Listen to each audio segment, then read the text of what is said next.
Bitch. So whatever you have to say. All right, that's good. Do not sound Yeah, I got you right ridiculous. here. All right, so first off, this is a discussion with all of the people, beautiful people in our Discord about Bitch. PC tier list for Meltdown game mode, specifically for our own little 10-mans. Additional qualifiers. We're a small group of people who have our own preferences with characters. It might not be completely representative of the true state of balance, but we've played a lot of games, so we figure we have some authority on the subject. May it help inform your own gameplay. We're just going to go down alphabetically, and Nico's got a neat little tier list that he will modify as we speak. We'll start with saying where exactly we place them on the tier list, and then we will discuss why for a little bit, and then we'll move on. Alright, so we're starting with Arani.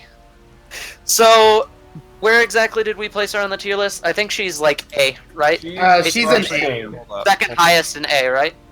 Yeah. Wouldn't it just be easier to go from like the tops, like the top, instead of going alphabetical? Do we want to do it that way, guys? Yeah. I mean, Do we want to do it that way, guys? I think Top that'd of the just be tier list? easier because then it's like we go from fucking. Okay. That's fine. That's fair. It'll keep Okay, things yeah. easier on Nico. Yeah, because You then want we that, go from Nico? like Boulder, who's I loaded up the characters mostly in alphabetical order, but we can do either way. It doesn't matter. Alright. Alright, we'll just do it off tiers then. Okay, so so first off on the S tier. So S for you plus guys, tier. for you guys it says S plus, but the actual lower thing the we tier have with value Nico. by 1. The tier list I'm using starts at S, not S plus. Yeah. Oh. So just lower The- it down the by 1, relevancy so it's a is little the bit more same, nice. though. Yeah. Alright, so we're starting out with S tier, and everyone was completely surprised by this when we say Boulder. Boulder is in top, best character in Battleborn, hands down. Yeah. Yep. And Yeah. why is that, boys? Why He's do we think tanky that as is? fuck. he's a tank, But- he's an assassin, he's mobile, he's small. Boulder, he's small, he's got a shield that blocks 2,000 damage and doesn't And apply heals. move speed reduction, And also heals him. and heals him. And he has an ult that lasts as long as he wants it to, and has a really short cooldown. And And he cools can down while he 1v5. has it active. And he's Boulder. Yeah, His last so name is literally the Invincible. basically he's got a ridiculously bloated kit. His damage reduction affects every aspect of him, including his shield, which means shields are just ridiculous in this game. They regenerate even when you have them up. They regenerate really quickly. They block insane amounts of damage. Boulder just does insane skill damage, so you can literally just sit behind your shield until you're ready to like one combo shot people. And you just keep on adding more and more ridiculous amounts of damage as you go down his list. And if you throw away your axe, which you pretty much should, unless if you're axe tossing people, you get permanent 30% move speed, which is just absolutely ridiculous. So he's got decent CC with a stun, and he does tons of damage, and he's unkillable. So And he's Like- not the size of Montana.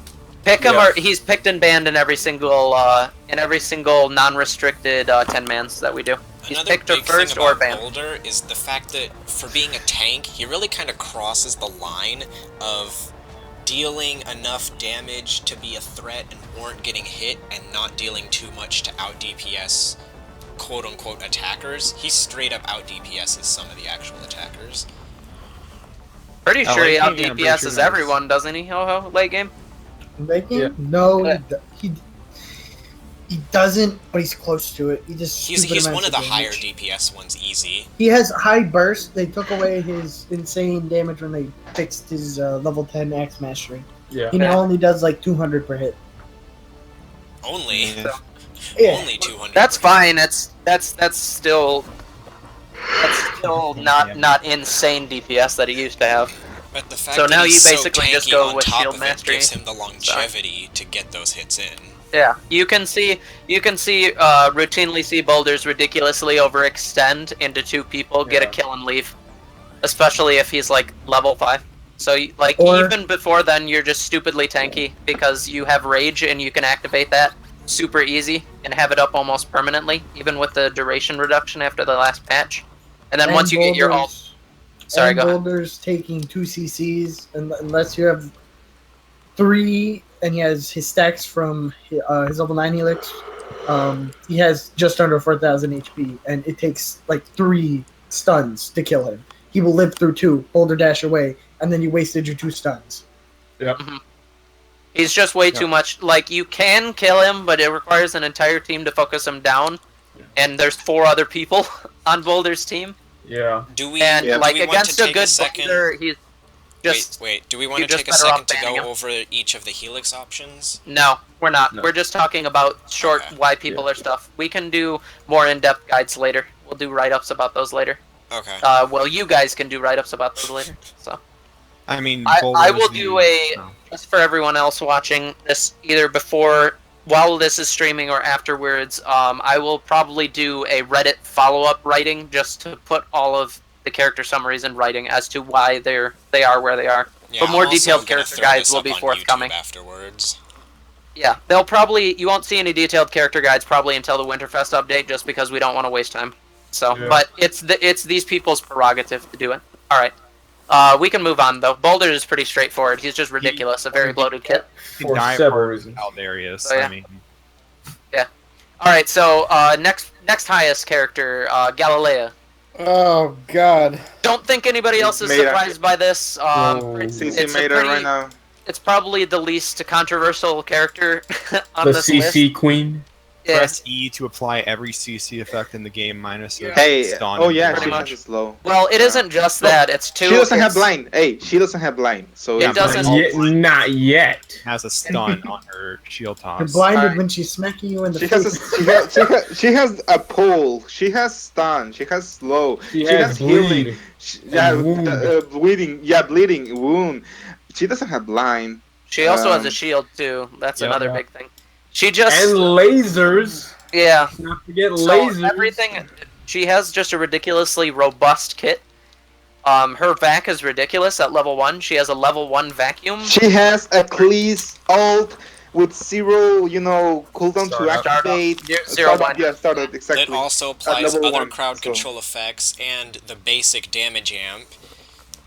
And Yeah. can be Her over F a is much pretty much larger insta- area. So Galilea has no mobility like Boulder is. Boulder can just like run into someone, and just has so much mobility he can smother people with his damage and stuff. Galilea is like at a different level of smothering. She can just run in, and even though she doesn't have necessarily a good mobility where she can just snap to someone, she does so much CC with her Desecrate. She has a fantastic Initiate. On top of that, she does incredible damage at level 3 as long as someone can keep you topped off. If you get pocketed by someone, you do insane damage too.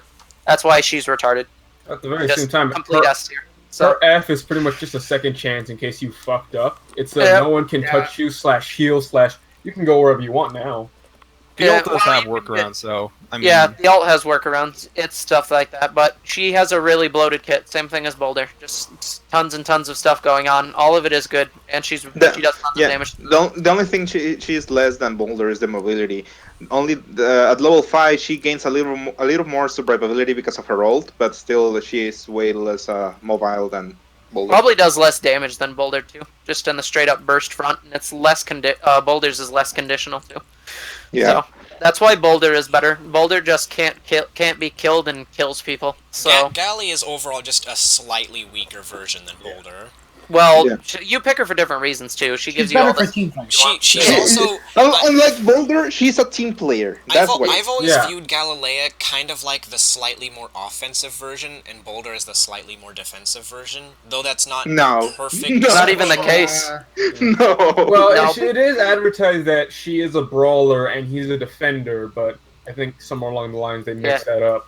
Yeah. The kits just didn't end up turning out that way. So Yeah, just because Alright. of her kid, she's more a team player. She needs more. all right, let's move on again Well, because maybe I don't want to more stick too much into initiator, it. I Like should we say. hit the main reasons why Galilea is picked all the time. Yeah, Galilea S plus tier. You always see her picked or always see her banned. That's just straight up. All right, so the third and last member of S plus tier at bottom is Kelvin. Now, before we start discussions, we should say that Kelvin, unlike Galilea and Boulder, don't have like levels of survivability that make him kind of ridiculous to deal with. Yeah. And a lot of that is tied to the fact that he's a lot bigger than most of the characters, which means he takes damage a lot more. He also has a really prominent crit spot, but he also doesn't have a shield, which is a big thing.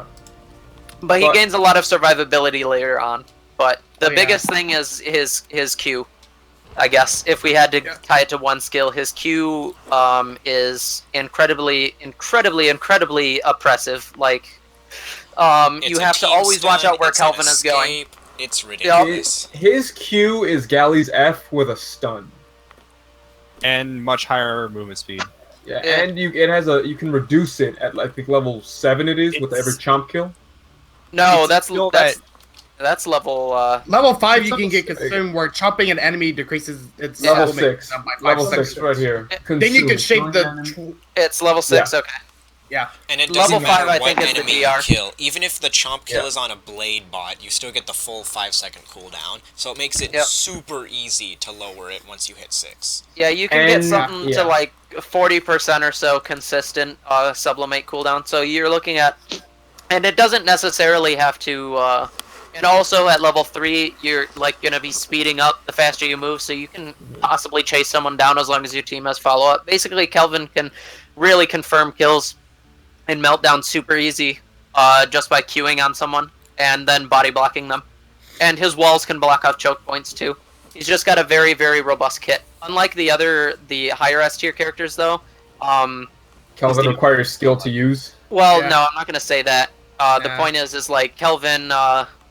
He requires. He's susceptible to wounds. He doesn't have a shield, meaning well, if you wound him, he's gonna That's get what focused the down. health stat. It's not his damage that you pick for. I mean, Chomp is a pretty good chunk. It's pretty good at damage. Yeah, he's just a CC machine. You pick him for his kit. Like any other damage that you do is just icing on the cake. Like the Q is the good part for Kelvin. He's also completely hard countered by Galt, which is something worth mentioning. Yeah, he's a lot easier to shut down than anybody else. Any character is hard countered by Galt. Yeah, so he's just big, so he's easy to hit by Whiskey Foxtrot or anything like that. And Kelvin can be kind of controlled before level 6 just by shooting him a bunch. Yeah, you know? not to mention he is incredibly weak to gun characters thanks to their easy ability to crit spam him. But, you're seeing a lot of melee characters up on the top of this tier list, just as a closing note for S+, because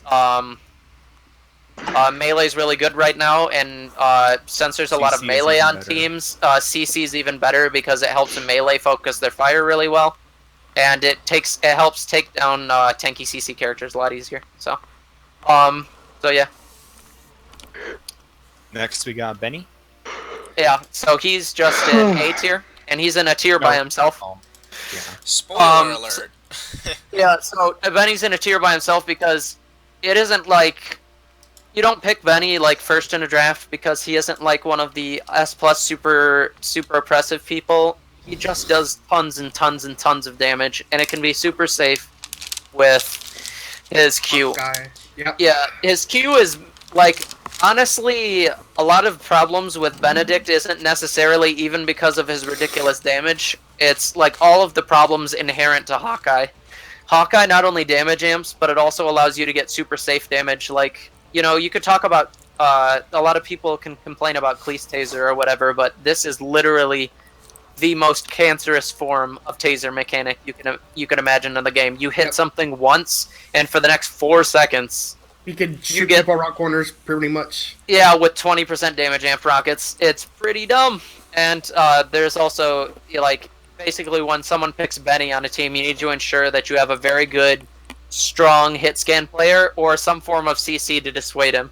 Once you get him in range, or Gal Shield.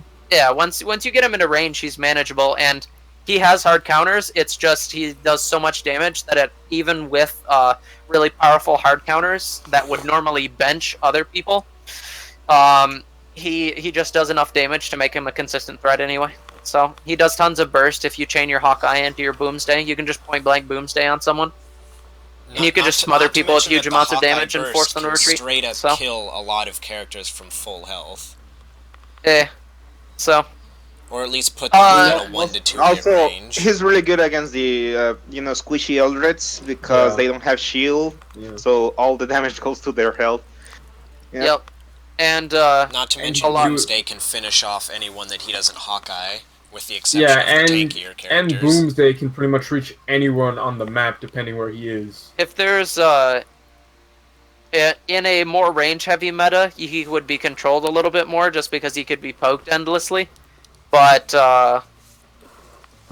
with all of these melee characters, he can poo-poo on them pretty easy. So unless if you have a galley who put a sniper scope on her frickin' shield or something like that. But So even then you have to land it. he's all right. So basically, the whole point is he does enough damage, and his kit is just stupidly He does so powerful much to damage outright that he broken can enough that he scare necessitates even his attention. counters. Yeah, the best counters to Benny are Shandon Aurochs for the pull, Galt for the pull, Galileo for the shield, and Toby. Oh, for the yeah. stun. Yeah, I anyone who remember- does. I Toby and remember Marky. Biff, remember that time with Chain Orcs? Yeah, it's how we became friends, Atok. Yeah. Something interesting is that when you cloak, Benny's Hawkeye stops homing in on rockets on you, so characters with cloaks can kinda deal with them. The marker Yeah, but will see it still. the Hawkeye marker is still there, so you can chase people. Yep. Like he can still see you, but The Hawkeye it makes one. so he has to actually aim. So the bad Benedicts can't hit you. Anyways, alright, so that should wrap up that. So that Benny was the only one in that tier. He just deserved a tier by himself because of all of the damage he did. And how consistent it can be. Alright, so we I do think the we're top of the Benedict tier. tier, and now next on the list we have. Yep, top of the A tier. That is Caldi. Oh yeah, actually one last thing for Benedict. You'll also see him picked and banned pretty much every single time too. Oh yeah, with- along anyone with the in other the F S pluses. tier So- or the A tier are going to be picked and or banned almost instantly. Yes. Yeah. And any unrestricted draft, they will. And in restricted drafts, they will probably be honor banned. But if they're unrestricted drafts, you'll see them either picked or banned 100% of the time. All right. So now we're moving to top of the A tier, and for that it is Caldarius. The reason that Caldarius is there is because he brings Top of B just tier. tons and tons and tons and tons of utility to the team. He can Very much. fulfill almost any role you need him to. He has burst, he has wave clear, he has initiation. Mobility. She has Mobility. His Melee too. He has soft CC, which is pretty helpful. Blinds. the triple Yeah. blind is extremely good in fights. Absolutely. Yep, it's a He's 3-second got- blind, and it does a huge chunk of damage. It's like 4. He's Damage. got a 3-second slow. We Yeah, usually but don't the take slow, you don't though. take the slow though. So You don't You take take the the slow. reduced flashbang cooldown. He's Eh. getting that slowed by default now, though. yeah, which is whatever. So What? Because he's buffing Caldi. but a huge thing. Yeah, they just keep on buffing Keldy for. But basically, once you get your ult, you have good burst, and then before then, you just wave clear, and you can steal shards from the enemy team pretty effectively because your Q allows you insane mobility even before level 5. And when you reach level 5, you just hop everywhere, and you can move faster than other people can sprint, so you can chase them down, use the TMP to do them, and in team fights, his blade has a wound on it, so you can just perma wound someone. You just body block someone and blade them repeatedly. And he has enough health that body yeah. blocking and getting in Yeah. close is actually viable. He can survive a lot And of he's- trades. Not And to he's mention very the mere easy to hit value of the crits with. flashbang on a minion wave. When minions are blinded, they don't do anything. So No, that's a your stun to minion them. wave can take theirs out, you can take theirs out. They're just totally vulnerable for the flashbang duration. That makes Another him one, At a level 9, he gets that cooldown helix that lets him. yeah, he's definitely one of the most effective Yeah. wave clearers in the game right now. Probably is. the Another best thing wave too clear. is that he's just absolutely ridiculous in a team fight because he's an incredibly high threat to healers, both in doing their jobs and just to the healers themselves. Because he can threaten a healer with burst. He can chase them down; they won't be able to run away, except for Alani. But Alani's retarded, so we'll talk about that We'll get to him. soon. Yeah, we'll get to her. Well, that and he pretty much cuts down through the thralls because of how easy it is to hit crits with his little TMP gun. Yeah, don't want to get. We're just talking about just Meltdown. straight up kit here. He Or, pretty much pushes Miko down tier list by himself because you'll see Yeah. Caldarius picked a lot too. He's super high pick rate just because like he's super solid. His TMP doesn't do a lot of damage, but combined with flashbangs, which will disrupt any targeted heals. So Alani and Miko, their heal beams will be temporarily disrupted. I'm pretty sure Alani can still heal while blinded, but they won't do it. Yeah. she can Unless if heal they're herself. absolutely I know Yeah, I that was much. gonna say Yeah. she can She'll probably end up heal healing herself, but probably. not others. Yeah. And Caldarius has a perma wound, so they won't be able to sustain themselves if they're low health, or they won't be able to save other people too. So Caldarius is really strong, really hard to hit, does decent damage, but brings tons of utility. So that's why he gets respectable picked. damage, So. I'd say. Yep. But he's a good anti-healer, and he's great at stalling the wave and straight up killing them even. Yep. Yeah. And the raw mobility gives him survivability on top of that. You'll see him picked and banned pretty often. So. Mostly picked. He doesn't see bans that often. Actually. Yeah. No, not really. He isn't too much of. He isn't as like monstrous a threat as He's say not as Benedict ridiculous or as the Boulder. S and A tier characters, but he's still good Yeah. enough to be a top pick priority, but not Yeah. always a top ban priority. I think just for clarity, it's S and S plus. Your draft is just weird. We We're took just out going, S plus. we took out just S lowered plus. we just lowered the tiers by one, so we Yeah, could go relative to each other, they're all the same, so nothing actually Yeah. changes. Yeah. It's just Yeah, the so name that's why we recall. put Caldarius in top of the A tier. You'll see him almost all the time. He's a really good character. follows If the hell you out of me. in a team, he's one of the characters that you should always have a good one of. Someone should learn how to play a good Caldarius all the time. He's just too good of a character to not have in your drafting kit. So, Alright, next all on right. the So list. next highest on the tier is Alani.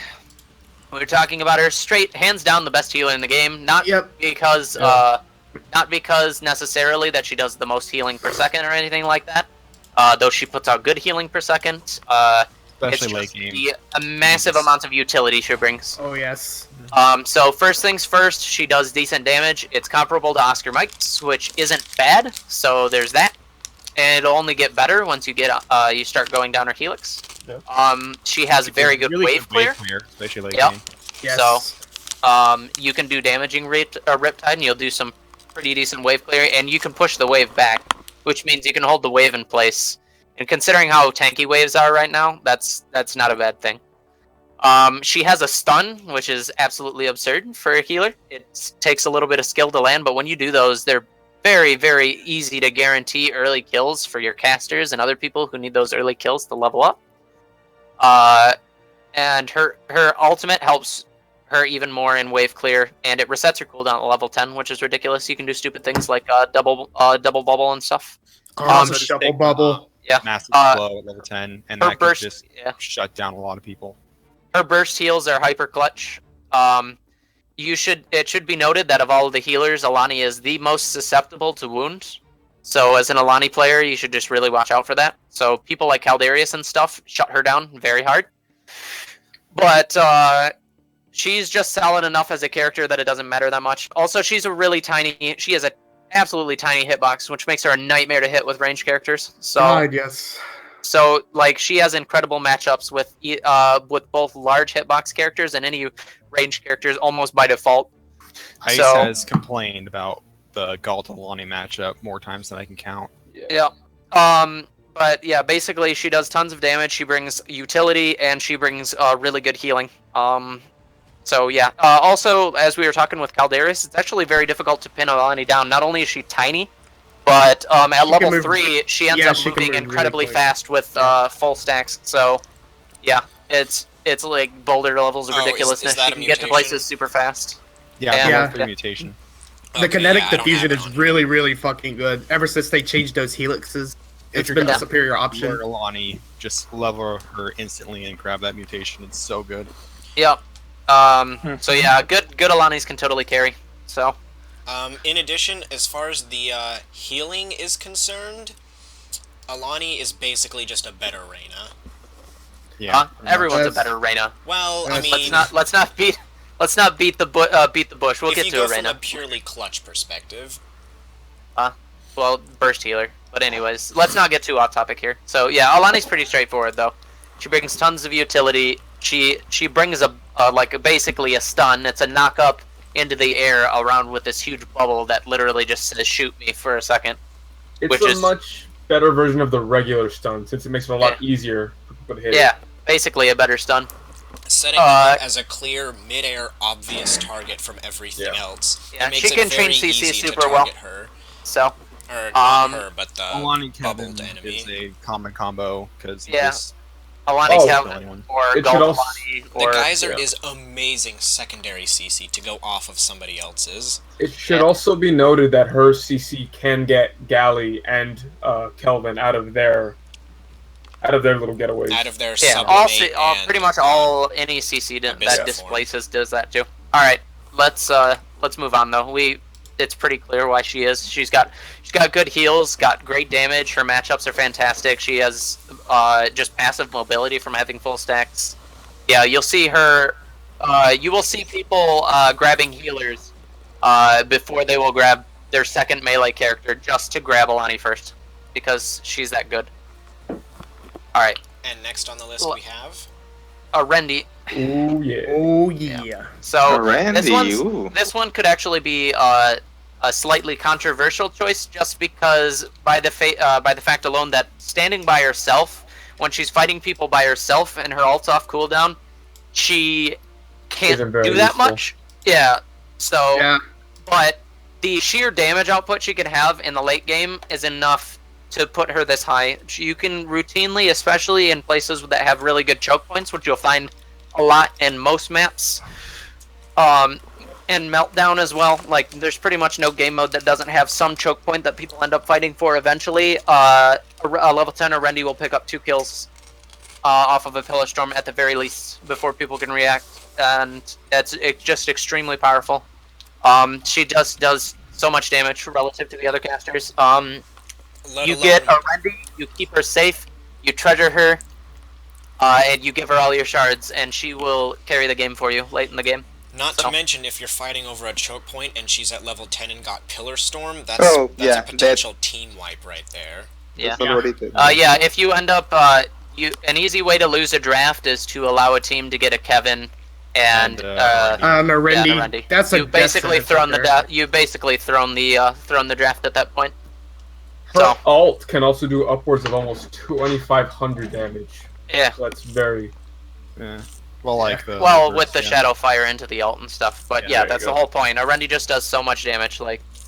You know, She it's the same combos reason why and Benedict is absolutely- where he is right now, and the tier list, just because they just do Ridiculously so high much burst damage. Yep.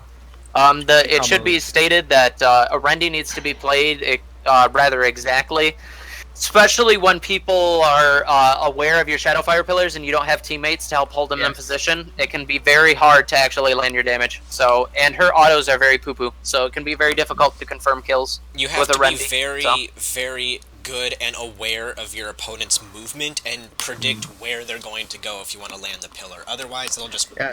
run away from it. Yeah. So this is a lot of this. We could say Rendi's placement on the tier list is a little bit inflated due to a player of our one Regenesis who is present right now, who is just very, very good as a Rendi and is capable of forcing counter picks out just by the quality of his Rendi play. So yeah, Rendi just does tons of damage. That's basically why she is where she Her is. late Where she game is easily obtained by her sheer fucking weight clear and her ability to just simply gain XP by just running what you should be running a shard generator and possibly a wrench to get the levels that she needs to get to that late game. Yep. So it's just exponential growth. Basically, she gets better wave clear, so she levels faster to get level better. To Better get wave better clear, wave clear, et to cetera, level et cetera, et faster, to cetera, get better wave until clear, you to get level level. faster. Yeah. Rendi You is a should very almost- exponential growth character, Yeah. but she also should almost starts always off have with your some ult first, yeah. respectability. All right. I think that's enough to say about her, though. Moving on. Underneath that, we have Gult.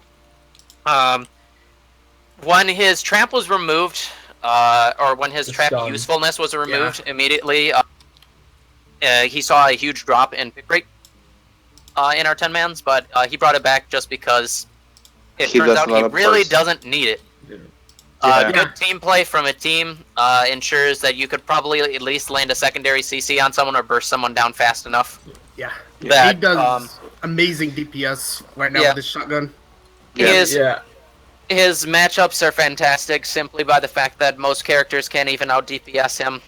You need to CC Gult in order to come away from matchups with him alive, especially if you have a larger hitbox. He can just chase you down and kill you. Like, you'll see a lot of Galt's early game just bullying the shit out of melees. So, because they'll do their damage and then they just can't match up with Gult, especially early game. because they have to put themselves in Galt's favorite position, right in his Yeah, face, which where is the close, right? shotgun gets maximum damage. Yeah, and once you reach level 5, it's very difficult to escape Gult, especially if you go with the slow. It's just like he's absolutely oppressive. He Either does the slow to slow buy on his extra auto, time, so. or the extra tactical shells would just straight up kill them. Yeah. Yeah. Well, Honestly, and also really by good. the time you come in, you get pulled in with your hook. He's already probably on his 4th shell, which means you're slowed right when you're in front of him. So It also isn't unlikely to see someone CC someone on the other end of a hook, since it makes them very vulnerable and very close to your team. So that's a plus Yeah, to look out so- for. it's another common character tactic that you is should- to run like a Galileo or a Kelvin to stun them as they come into the hook, making Yeah. it insanely easy. Basically, like a personal pre-patch scrap trap. basically throw scrap traps into the wave for extra clear. Galt just has a ton of tools that make him very, very strong. He does tons of damage alone, so even if you can't land hooks, he's still very, very oppressive. He's the leader of the He's just one of Battleborn those for a characters reason. that he's really high for a reason. You should he's another character where you there should be someone on your team who is good with him. Just because he's gonna be seen a lot in drafts, especially as like a counter pick to how tank heavy we are right now. Galt's got a shotgun. Tanks like to get close. They tend to also have big crit spots and hitboxes. Galt loves that shit. So If the enemy that's- team gets a Kelvin, you have to take Galt. Otherwise, they're probably going to win. But if you take Galt, you can completely shut him down. So- Considering Galt's hook can animation cancel, I think anything actually. I don't yeah, think it's a displacement. So yeah, it does. So Yeah. basically, he's a ranged character. He's got the highest CC out of any ranged character, basically, with that pull. So. All right. Yeah, with CC. But Oh yeah, never mind. There's we'll Toby, get him later. but Toby plays a lot like Galt in some respects too. So, all right, Alright, next on the list. that would be Marquis. Oh yes. So, Hmm. Marquis is an incredibly solid character. Like, the only reason that he might not be a little bit higher on this tier, there are some characters above him that do more damage, and also Marquis doesn't have any native mobility. So if you can get caught by a melee character, especially if they have some form of CC, like a Phoebe or a Dandy or something, You're pretty much dead. you're dead, pretty much. Yeah. But later in the game, once you reach to key helixes like level 5, and level 7, level 8, there's just these critical helixes, one after the other, where he just gets insane amounts of damage and insane amounts of wave clear.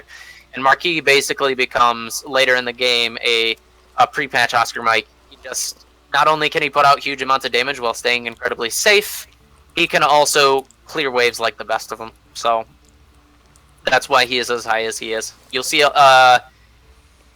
people who are good with him, you'll see a lot of character-specific bans targeted towards Marquis. Copycat is a good example of this, probably the best in terms of Marquis. Don't want him to have Marquis because even from moment 1, when you have like hit scan damage from long ways away, he's just super oppressive. So yeah, I think it's pretty straightforward. Anyone want to add anything to that? His ult does have a tendency to sometimes get stuck on random geometry along the map. All yes, the that is projectiles very have that true. chance. Shoot, man. all of his shots can be pretty buggy at times. But I would His say ult- it's No. particularly bad for his ult, since that has an almost 80-second cooldown, It's like 75. 85, I think. It's Yeah. really long. Usually use it for wave clear or finishing Yeah. someone up. Pretty much. So But it's kind of a kick in the pants to see 85 seconds go away because it got stuck on that little staircase where you were trying to shoot it from. Oh, Yeah, it's a 'cause it big- just it's a got big clipped projectile, on the so- tip of something. Yep. Yeah. also, like in his current form, Marquis also hard counters several characters. Yeah. Also the big boys. Yeah, pretty much any large character is going to suffer extensively from key. They'll be at half health before they can even initiate properly, and they'll just take tons and tons of damage, so they need to have a huge advantage over anyone they're fighting if you can't get rid of Marquis. He also basically completely shuts down Pendles. Pendles can't do anything when Marquis comes up because he'll just pick the mutation at level 2, and he'll just have UAVs available at all times. You should pretty much always pick the UAVs at level 2 anyway, just because of how broken they are right now. They will be adjusted in the next patch, but while it's here, we might as well talk about how he shuts down Pendles. So yeah, he shuts down a lot of really good characters. A lot of really good characters use stealth, and Marquis can just stuff that completely just by throwing aisles somewhere near it. So yeah, does tons of damage, has tons of utility. That's why he's super high. But he's very squishy, and he doesn't have any escape mechanisms. He can, hard escape mechanisms like say Melka or anything like that. So he can, if he's caught out, he gets killed. So. It also should be noted that his owls aren't very good as offensive skills. Especially if you kill whatever they were originally targeting, then they just up and vanish. So, But still, they are good nukers if they manage to find their target. They're good for late game wave clear, and they're good for UAVs, so they bring tons of utility. The windfall is extremely strong. Yep. With the little AoE? AoE, it still does 720, they didn't nerf it. No, so, it's ridiculous. And it stacks. Yep. That's the new Oscar Mike frag grenade. That's the new napalm. Windfall is the new napalm. Yep. But anyways, Rip napalm. Alright, I think that's enough to say about yeah. Alright, so we're getting back into some melee characters again here with A tier. We've got Phoebe, a big favorite of a lot of people. Redix, Cade. Phoebe. Lots of people like Phoebe. So basically, a lot of health, a lot of damage, a really good initiation that slows and can teleport. She's got silence too, Good wave clear with her ult. Oh yeah, the silence saw a huge upgrade a patch or two ago. She's just an insanely good at zoning people out. Like, she can initiate it super strongly by putting that slow field in. She's very good at stuffing flankers like Caldarius. If you can land on him with his Q, you can just like threaten Caldarius to stop him from ever going in on your healers by just standing near them and queuing him when he goes in, and then he'll have to use his Q or die, basically. And then Phoebe can also use that offensively by just queuing into someone and then having your team deathball on them. She's a great support character for another melee. Retreating enemies with it. So yeah, out of all of the, would you say out of all of the like melee focus characters, she at level 6 anyway, pretty much has the highest mobility. Like burst mobility. Is that fair enough to say? I'd still put Shane's fleet-footed ahead of that. I'd say just the contingency plan it to last is one longer. of the safer ones, because it is a teleport. Point is that she brings a lot of soft CC with a lot of damage, and if you're good at landing your damage and you know that you can use your ult and your Q to zone people out to like stuff escapes, or force people into choke points, or just catch a bunch of people in it, you can make massive plays with Phoebe. So that's why she's here. She's just a super good character. Not to mention, even when she's off of skills cooldown, she doesn't rely on the skills to do her straight up damage, so she can still just stab people to death and still get basically all of her damage out, even when her skills are on cooldown. Yeah. Also a lot of Phoebe's True Strike also allows her a lot of like a lot of mobility, and you can also use with good enough technical skill stuff displacements with it. You can also use it to escape off of flat ledges. There's just a lot of utility that's packed into a passive aspect of her kit, which adds even more mobility to her. Very rewarding character to play. Not to mention, because there's it a lot also of allows her to to kit, maintain melee combos while in combat, because if the enemy backs up, you don't have to stop attacking and start sprinting at them to catch up. You just True Strike right back on top of them. Yeah. So it basically it's very difficult to her get a good Phoebe off you. Pseudo-constant attack damage. If you're looking for a poster child reason why hard CC is necessary in every comp, just look at Phoebe, because you can't get her off of you without either damaging her away with like a Galt type character, or hard CCing her by punishing her whenever she goes into her queue to force her to stay back. She's a lot like Benedict in that regard, but she does less damage and she's melee. But she's still really good, and she can stuff a lot of higher tier characters just with her oppressive AOE CC. So yeah, that's Phoebe. Have, a handful of weaknesses though. She flat out loses to Shane Narox, as well as Kelvin, Galley, and Boulder. I mean, she can kind of work with Galley. But like... She's a strong follow-up character. Like if you tie her with another melee, it's very difficult to escape. That's another thing of her. She just forces actions out of the team because you can't outposition a Phoebe, basically. Not to mention her ability to assassinate. For once, Gearbox actually got the tagline right when they put her as an assassin, because phase gating people when they run away is ridiculous. She does have that really annoying bug though, where if your shield breaks as you teleport, it puts on a full cooldown. Also, her we're getting into too much details here. Oh, I just want to say just one thing. Her base movement speed is kind of slow, so if you don't have your teleport, you're not gonna have much luck really chasing someone down. You need to teleport to get on somebody, which in some situations that can be kind of frustrating to deal with. Yeah. Well, then she does have her E, which is just a straight shot of projectiles, which can explode. There's silence. So there is that. It's more of a minor complaint with that. Yeah. Alright, so moving on, we get to the next caster, Thorn.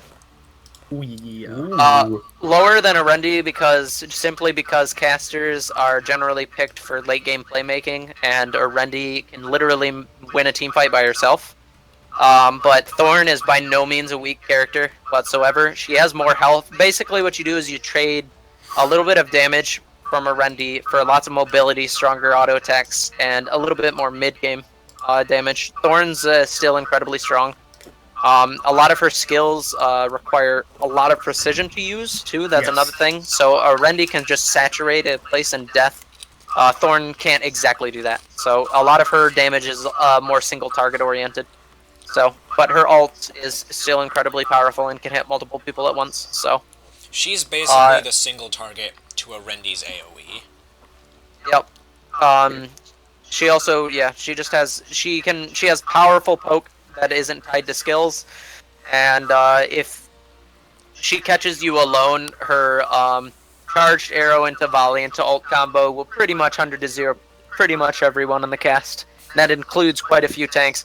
So assuming you get a full or high crit, then it can take down even the tankier characters. Yeah. So she does tons of damage. Yeah. So she's also incredibly hard to focus down. She has a very with her ridiculous jumping abilities and burst very propulsion, high jump height. She level is 7. very hard to tie down. Yeah, she has a teeny tiny hitbox, and she gets 2 helixes, one at level 3 burst propulsion, and one at level 7 vaulting hunter, where she becomes very, very, very difficult to pin down. So a couple of weaknesses with her is before level 4 you need to get unsafely close in order to hit her stuff. She also can be, she's very, very, very aim intensive, so if you don't know how to aim, you're not going to be able to do anything with her whatsoever. Slows can also really screw with her. She doesn't have like a easy. She doesn't have a hard escape, so she just has passive mobility options, so people like Phoebe and stuff can stuff her really hard, even after level 7, so. The best escape she really has is jumping, blighting the ground below her so you're slowed if you're on top of her, and then burst propulsion away and just running like hell. But even then, characters like Phoebe can still tie her down. Yep. Yeah. You have to be pretty creative in order to run away from people like Phoebe. So, a lot but of terrain abuse if you want to run away. Yeah. Thorn just has a hell of a lot going for her. It's just, like, as a caster, she doesn't perform as well as Arendi does, so. And also, if I dare say, the skill set required for him isn't often as in vogue as Arendi is. Like, Arendi's skills, like, their placement requires a lot of skill too, but the AoE intensive aiming of Thorn makes her a less consistent play. A less consistent caster a lot of the time. So. Yeah, with Arendi, you don't have to be pinpoint accurate, you just have to be a little bit in the relative area. It still requires accuracy and skill, but the AoE does give you a room of error, whereas Thorn has less of that. Alright. Let's move on now to that. Yep, Shane. Shane, who? Incredibly good support tank. You wouldn't take her for the damage, but you would take her for her CC. It's got a huge amount of CC to suppress people really well. She can disengage with both the stealth and her passive, which gives her extra move speed for quite a long time, especially after level 5. Yeah, and she has a pull that can be changed to a stun. She's got an AoE slow, which can be upgraded to truly ridiculous levels. And she does decent damage. She's just kind of held back by the fact... Oh yeah, another thing that augments her tankiness a lot is her shield gives her DR. 20% while it's up, and her shield can be upgraded to something like, once you've gotten through the helixes to her, like close to 1,000. Over 1,000 if you stack shield gear. Yeah, Yeah. tanky. She's hella tanky, and when her shield is up after past level 3, you're doing more damage with her too.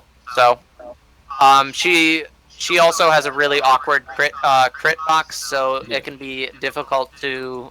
I mean, it's something to work. It's something to work in your favor when you get stunned. She can also reduce the size of her hitbox drastically, which makes it even more annoying to hit her. Yeah, if you use her ult, it's just Shane.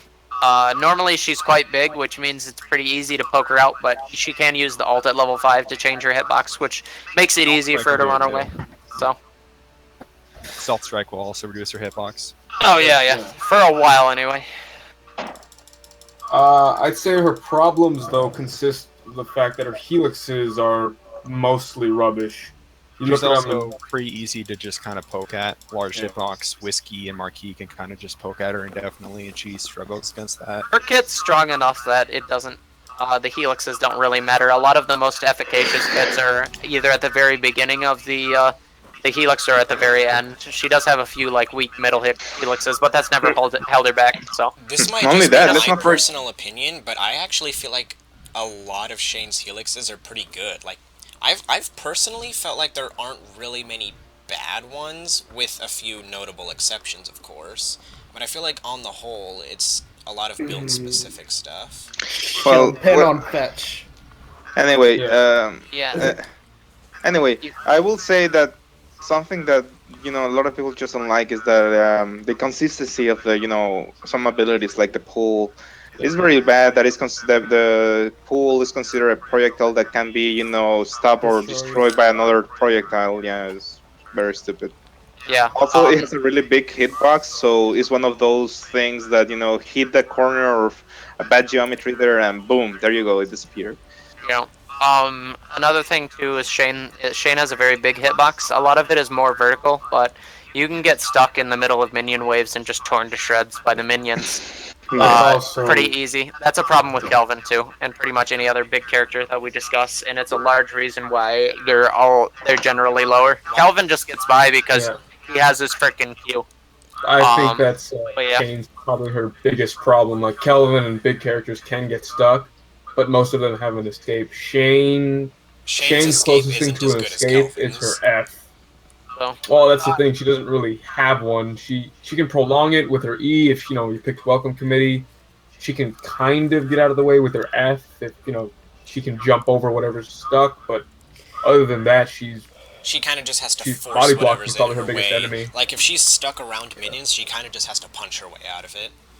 yeah. Yeah, And which another is- thing is too, Shane, because Shane doesn't have good damage, she also doesn't have market skills. So out of all of the melees, she probably has the weakest of all the wave clear. As far as melees go, so you need to make sure your wave clear is very solid when you It's pick actually not terrible Shane. for wave clear. I think It's Shane actually is yeah, respectable wave but- clear. It's not god tier, Yeah, but it's respectable. Her ult is also more utility than usefulness. Yeah, her I'd ult chalk is it up more to easily like a utility distraction until level rather 10, than and even useful. once you get level That's 10, cool, it's still though. a little You can somewhat use subjective. her ult to proc fleet-footed to run away. You can use it to put some damage on stuff, and at level 10 it actually gains quite a bit of good utility because you can start and do like an AoE pull like Galilea at Yeah, level you 10, can and then it'll basically slow turn them it into afterwards. an So on-demand Cleese ult, but with extra damage and slow. yeah, it's But that's only once you you're can level make 10. plays at level 10. Yeah, it's level 10. It's later on, and Shane's gonna probably have some problems getting XP. Before just level because 10, her of ult is Mark. basically just wave clear. Yeah. You use Alright. You use it when the two minion waves meet, but once you're level 10, you can use it for other things. Basically, in conclusion, Shane's solid at a lot of things except wave clear, where she's Jack of all just, trades, I guess, built on a tank chassis, but nothing stand out per se. I would argue that her stealth strike, the level 2 slow, would probably rank her a little bit higher, but just because it's on such a low cooldown and it's pretty much the equivalent to getting someone as a stun. Yeah, It's I okay. honestly prefer the attack speed level 2 though. It's okay. It depends. Like again, it's not gonna change her too much. So But hey, we'll have she's more, just really solid. So we'll have more details in the character-specific guides. yeah, come and the in actual future, character-specific guides. So all right. This is just next, supposed to next be under A tier. somewhat of a rundown. Why people are where they are. All right. Next we've got Melka. You'll see Melka being compared a lot to Caldarius just because they're both very high mobility. Melka is much more extreme than Caldarius in that regard. She has a lot more mobility, and she actually has a little bit more damage over Caldarius, especially in late game because she can. She's really, really dangerous against squishy characters, where she just does, and her damage kicks up hugely at level 8 and then at level 10. So, but she doesn't have the same utility as Caldarius. She doesn't punish healers nearly as hard because she just has a single 4-second wound, unlike Caldarius, it's infinite one. And she doesn't have a blind, which helps really disrupt healers and stuff, and it's a really easy AoE to land. But she has really respectable wave clear, and she is fiendishly tiny. Next to Alani, she is one of the hardest people in the game to hit. You'll see people bitching about her in this 10-man's thing a lot. And she's not only that. She's also really tanky too. Yeah, well, tanky is later levels, but I will see that if you're playing against a good Melka, then even if you don't manage to catch up, it's just like a really, really bothersome because you're gonna have that poison always ticking off, and it's kind of tired. That's her job practically. The thing about Melka is like the dot just completely shits over characters that like their shield, like Shane and Aurochs or Cleese, because it just stops their shields from getting up, period. Also Galilea for her sword lasers. But not only that, Melka isn't tanky because she has a ton of HP or damage reduction. Melka's tanky because she has a ton of mobility, so she dodge tanks by avoiding the hits in the first place. And on top of that, she has her natural regen to kind of somewhat mitigate those pokes that she will get hit with from time to time. Well, basically, she just has a lot of survivability options, not just with her mobility, but you can, by level 5, you can get an extra 300 health, and you're looking at, when you get to level 10, around 1700 health before you even build any health gear, and then you can just build like 35 regen a second on her, and then she's just stupidly survivable. At which point, she necessitates hard CC. Is ridiculous. So. Yeah. And at that point, her poison pretty much negates any character skill that may have shield starts regenerating when X. Yeah.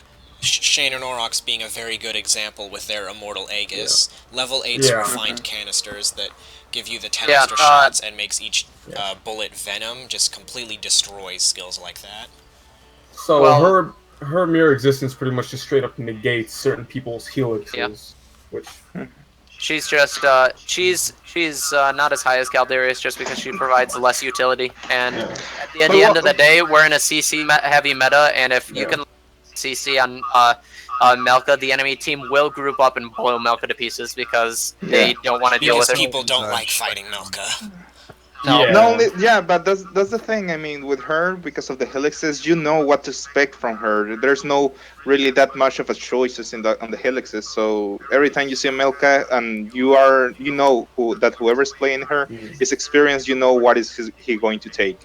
So you know what to expect. I will agree with that. The majority of Melka's upgrades are kind of just a you pick this one. There are very few choices, and even then, it's not necessarily a clear this. The only other thing I wanted to say about Melka at level 10 before we move on is that at level 10, Melka with cans, because she fires, she will land poison on you just by shooting you with a hit scan. So she has hit scan poison, which also means at level 8 you just add tons of range to Melka. But a level 10 Melka is better than a level 10 Caldarius, if only because like her alt home is at level 10. So basically what happens is if you can tag a squishy and alt them, and they'll lose half their health. So that means Melka's and that just means Melka's an insane threat. And she's able to, at level 8, finish people off so well. And she'll get away with it, too, because she has more mobility than anyone in the game. Oh, yeah, she'll land a single shot, and then the dot will do an extra, 150 or something? 80 damage. It'll do 80 damage, but that's one shot at super far distance. That's done 80 damage over 4 seconds. So it Yeah, really, I mean, really adds up. considering the gun's automatic, you'll land a select few hits and then the dot.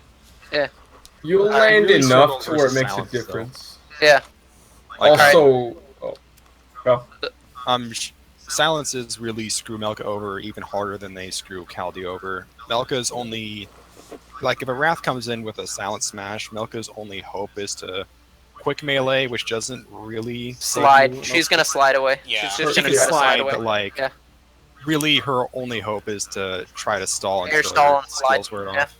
off. But yeah, Melka's just got a ton of options in every situation. So a good Melka is just ridiculous. Like, they should make her hitbox bigger. Honestly, she's absurd. But yeah, moving on. Got Whiskey Foxtrot next. ooh. So should qualify first Whiskey. that Whiskey Foxtrot is an incredibly aim-intensive character. So you need to put a lot of time into him and have very, very good aim in order to make Whiskey the character that he is, or as good as he is. But he's a fantastic anti-tank character because he does tons and tons and tons of damage because he has, once you get to level 2, 2 global damage amps that are super easy to get up. You just make sure you tag every minion in a minion wave, and you make sure you hit people with your Swiss cheese scrap cannon, which is going to be, it's an 8-second damage amp. 25% damage amp. but Yeah. also The one true Kelvin counter. That comes up every 10 seconds for 8 Also seconds. It's pretty reveals. ridiculous. So it also reveals because Pendles isn't allowed to have fun. yeah, No. he also does a reveal too, so that's nice. He just brings a lot of utility with his scrap cannon. His sticky bomb is probably the single best non-alt slow in the game because it lasts for 3 seconds after the detonation of the bomb, so it's really, really long. So it can be very easy to follow up on. And at level 5, he just has built-in sustain, so you can just build straight damage or DPS with him and still have tons and tons of sustain. So he's surprisingly tanky just by nature of being Whiskey Foxtrot. He's small. Well, he's not big, basically, so he can hide and stuff. And he's just basically a very solid core with which you can use to help tanks, because you're going to be seeing a lot of tanks in this meta, especially. So, yeah, if you aim with him, you do tons of damage, basically. So I would say one of the problems that I have with Whiskey Foxtrot is also the same problem I think we all have with Melka, is that their helixes aren't very selective. It's very, this is the right one. Except for Whiskey, it's something you probably only learn with experience with him. yeah, if I was gonna make a few closing comments about Whiskey in depth, it's that he's very reliant on mutations. There's a couple of mutations that are just absolutely mandatory for him. So, He but also doesn't escape. If he gets caught out, he's done. He doesn't. yeah, he also has no mobility. So you have to make sure that you keep at a medium range ish, so you can deal as much damage as you can. But His only hope is to slow you, quick melee, and run away, and that's not pretty the much. most reliable thing. yeah, so yeah, that's pretty much all you got to say about Whiskey Foxtrot. He also suffers a lot against smaller characters, not just because it's hard to aim against him, but also by the nature of his burst fire gun. So the guns come out in serial, so when you track people, it can be difficult to land consistently all of the bullets, and that's a big thing for Whiskey Foxtrot. So you'll see him a lot as a counter pick to tankier characters. He's another reason why large hitbox characters generally just don't show up, or because Whiskey Foxtrot is there and will just destroy them. So he's hella fun to play, and if you can get a person on your team to master him, then you'll have a powerful tool to use against tanks. So I think that's all we need to say about him. Does lots of damage, does lots of ranged hit scan damage, and brings a really good slow. I might have to say that, I'm just going to have to say one last thing. I think 2 of his helixes are used for just as a straight-up novelty purpose. That doesn't matter though, because the only thing we care about is the good helixes, right? So there you go. so Slow and the Napalm are the one true helixes. yep. He's also the reason why he's lower than Marquis is mostly just the fact that Marquis is better wave clear. Yeah, Marquis brings more and at the end of the day, he probably ends up bringing more utility. And Marquis is not a bad anti-tank himself. So, And he ends up having more range than Whiskey Foxtrot with somewhat equivalent damage. Whiskey probably does more damage. Whiskey does have a better early game, but Marquis hits late game and it's over. So. Yeah, so. Alright, now let's finish out the A tier with another healer, Umbra. Ooh. So, I guess let's start out. As straight up healing goes, she's probably the most reliable, but she just doesn't have the same utility that Alani does. Alani has better wave clear. Alani has a stun that isn't on your level 10 Helix. That's also Yeah, Umbra doesn't Alani's bring gonna follow any. up with. Umbra doesn't bring any CC until level 4, is it? Really? Oh, And it's so- not hard. And it's not It's hard. not even hard CC. It just kind of dubs you around a little bit. It's a soft displacement. And there's two different types of displacements in this game: soft and hard, Yeah. which is confusing enough. But it's a soft displacement. She It's does good. have damage amp. Yeah. That's one of her big things going for her. She has the damage amp on the sunspots, and the sunspots are super easy to spam and provide a lot of healing. And she can keep them up for a really long time because she can heal You'll them. you'll see her picked a lot. So Alani's over- picked first usually. Umbra's Yeah. like usually picked by the other team, whoever didn't get Alani. Yep. Umbra can spam sunspots a lot. She has actually very, very good wave clear. I'd say it's basically Alani level wave clear, especially if you come in there with full heat. If you come in there with full heat, too. So, and she can just spam sunspots a lot, especially if she's finding places to hit with her staff slam and stuff like that. Her ultimate is basically non-existent. She doesn't have a good ultimate, not at all. It's wave clear. Yeah, it's wave clear. That's it. If you're really lucky, you catch someone with a stun at level 10. But Yeah. But you don't get the Right. stun until Don't count on it. It takes too long for it to finish, and then the stun is pretty much just a dice throw. Not So only Also, that, it's hella um, obvious because she yells out loud that she's doing it. and It's the end of the world. Also, the Umbra doesn't have very good healing until level 3, too. Compared to a lot of other healers that just bring a full package out right from the gate, like Alani and Nico. So yeah, I'm there's gonna that to consider. I'm gonna say she's a very good character, but no, she doesn't bring any game changers to the game and won't offer anything that other characters can't offer better. So she's more of like a second, to, maybe even third. Kind of pick. like if the other team picked Alani, you might want to grab Umbra, sort of way. Exactly that. Yeah, I Umbra think- does pretty good damage, but it's all melee range.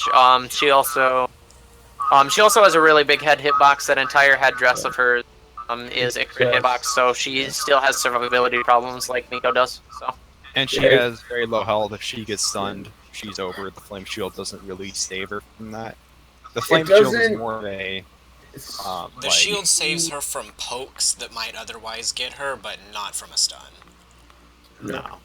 all right, it is. I think pretty much all we need to say about her there, right? She has good Yeah. wave clear. She does decent damage, but it's at melee range. Her sunspots are okay.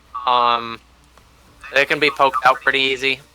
So yeah, pretty much all I got to say about it. You have to wait until level 3 before she starts doing appreciable healing, and level 4 before she starts doing appreciable or like good peel or CC.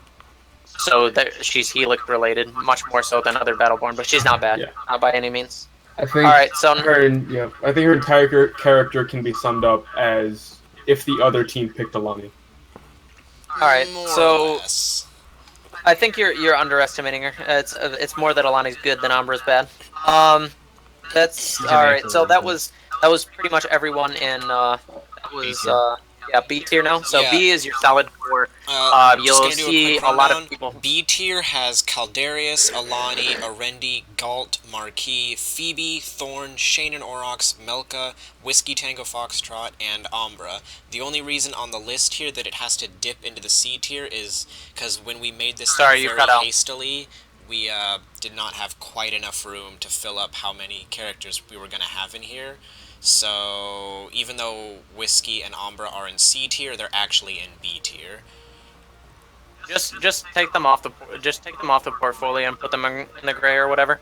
You can also just expand your canvas by another 200 pixels width-wise, tried and that'll it take care of it. didn't Or you could put Whiskey and Umbra in the B tier and the guys on B tier who will be more close to C tier, just put them in C. I don't know. No, we'll just expand the canvas. Super easy to take care of. So basically, unlike S and A tiers, which we'll see pick and bans 100% of the time, B is more like a core character. You see them filled out a lot. So yeah, they're still they're incredibly good. They usually bring something that no other character can do better. Yeah, you'll see them filling out most of the rosters in this. Now we're gonna go down to C tier. Should qualify beforehand that C tier is still entirely viable. It's just they generally will see more. There's generally more situational. Actually, when we were first doing this draft, you would put everyone up one. The S's were S plus, A's were S, B were A, C was B. So just kind of think of the C tier more like B tier in a sense. Yeah. But yeah. But anyways, the people in C are a little bit more situational. Sometimes you don't a character who is a little bit better in a situation gets banned, or these characters are just a lot more situational. So You cut out there. or something someone does their role better. Basically, is what I said. All right, so we're topping off the tier with Wrath. Hey, my turn to talk. Maybe a little bit more controversial in his this boy specific. happy over here. He's a little bit controversial in his specific placement, mainly because the person who made this original fan list is maybe a bit of a fanboy of Wrath. Hey, But hey! Before we talk about that, I actually first said that we should put Wrath at the bottom of, I guess now it's C tier, but everyone else said No, we should you put him leave at my the top. boy here. It's fine. He's worked hard to get So where he is. basically, Wrath is what Wrath is like Galileo with no damage. I guess you could consider him. He's not nearly as bullshit as Galileo, but his CC brings a lot to Oh yeah, table with Wrath his ability is to basically in disappear. his consistent spot in the galleys. almost solely for Catalytic Smash. He has other things going for him, but Cat Smash is arguably his single best one thing. Yeah. The main thing about Wrath is well, first off, he's primarily played as a support. He's not really an assassin. You like kind of just use his Cat Smash initiation to like pair it up with like a Wrath is a melee support setup. Yeah, he actually, I mean, Beef will always say his damage is shit, but it's actually not that bad. It's far more consistent than Galilea's because he doesn't have to be at full health for it. Yeah. And But it's also it's not actually as overall it's good. good. It's just that his damage is far lower than the other assassins. Yeah. EV, He's also EV. generally more squishy and lacks an escape. Yeah, his escape is his movement speed and just shoving CC in the opponent's face. His That's all And then escape running is away. cat smashing you, running away, jumping, turning around, and slowing you with crossblade, and then continuing to run. Yeah. I'm But gonna that's call if him he a has the support skills. I'm gonna call him a That's- support assassin just because of that double Oh, yeah. crossblade skill. The closest thing Um, to he assassinating can he hit hard, has but, is once you get down to level 6, and even better at level Oh, wow. 9, you get damage boosts for crossblade Crossblade. after you land Cat Smash, and if you combine that with level 6 is 15% It hits boost, 603 and level damage. 2 is Anger's Echo, you can get upwards of 700 burst 600, damage. it's Well, no, that's 603, on Blade yeah. alone, but if you add Cat Smash, you can get 800, which Yeah. is really, really good to just And it slam it slows. and do it at range, too, if you're good enough at aiming, but that's kind of it.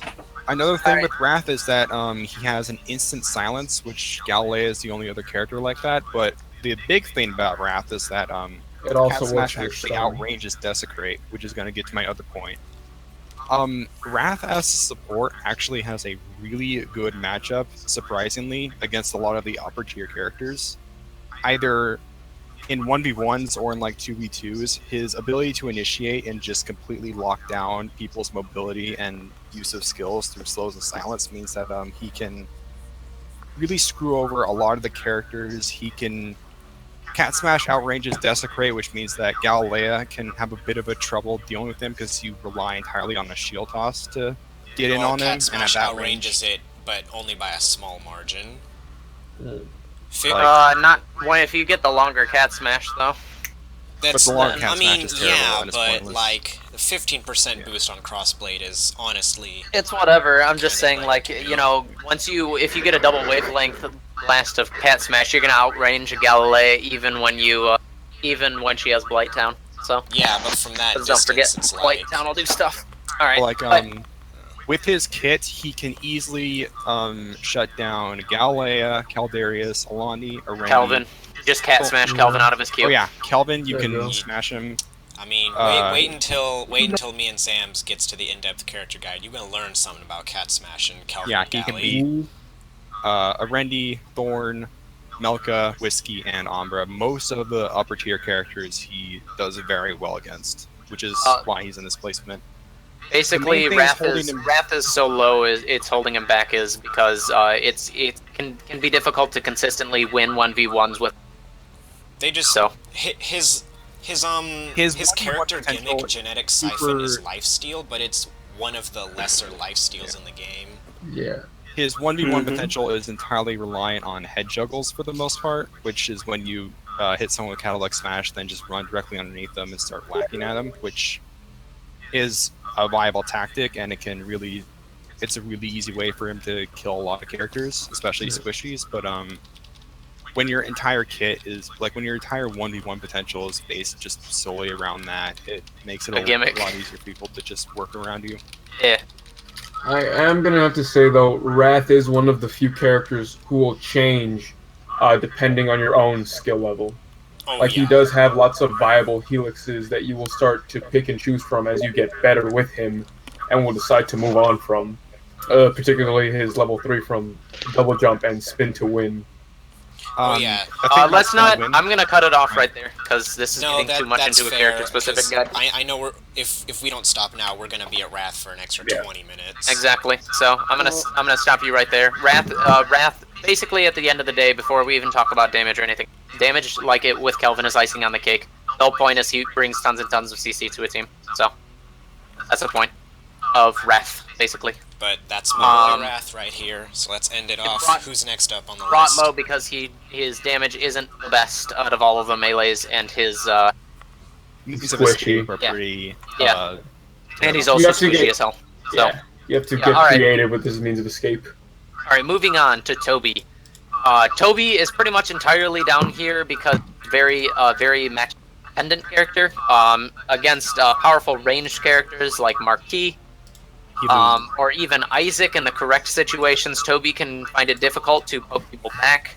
But once he Not to reaches mention level Foxtrot. 4, or if he's left to his own devices, he can wipe an entire team. He's an incredibly powerful character.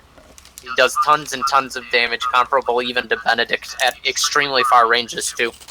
But, And he has a stun. yeah, and he has a stun as well, which means his 1v1 potential is amazing. And he has pretty decent mobility. It's kind of negated by his massive hitbox. He can get out of a lot of situations that other characters wouldn't be able to because of the boosters. He has them ready. Also, an interesting point, he can hold his railgun charged while he boosts, or he could also arc mine directly after a boost, so you can kind of just use that to just get in on someone immediately, stun them, or just shoot them for a crap load of damage. You can use Yep. Arc Mine as kind of a half escape, so you can stun them and then boost away. Yeah, and It won't work against everyone, but it can get you away from some characters. Basically what ends up happening is if Toby's force field can't be taken down, the game becomes about controlling Toby. So, because Toby can just run away with the game, he has wave clear just because he does so much damage. Tanks can find it difficult to sustain against Toby even if they're being pocketed because he just does so much damage. And once he gets to level 6, if you're good at putting down your shield right in someone's face and then stunning them, you can 100-0 pretty much anyone in the game.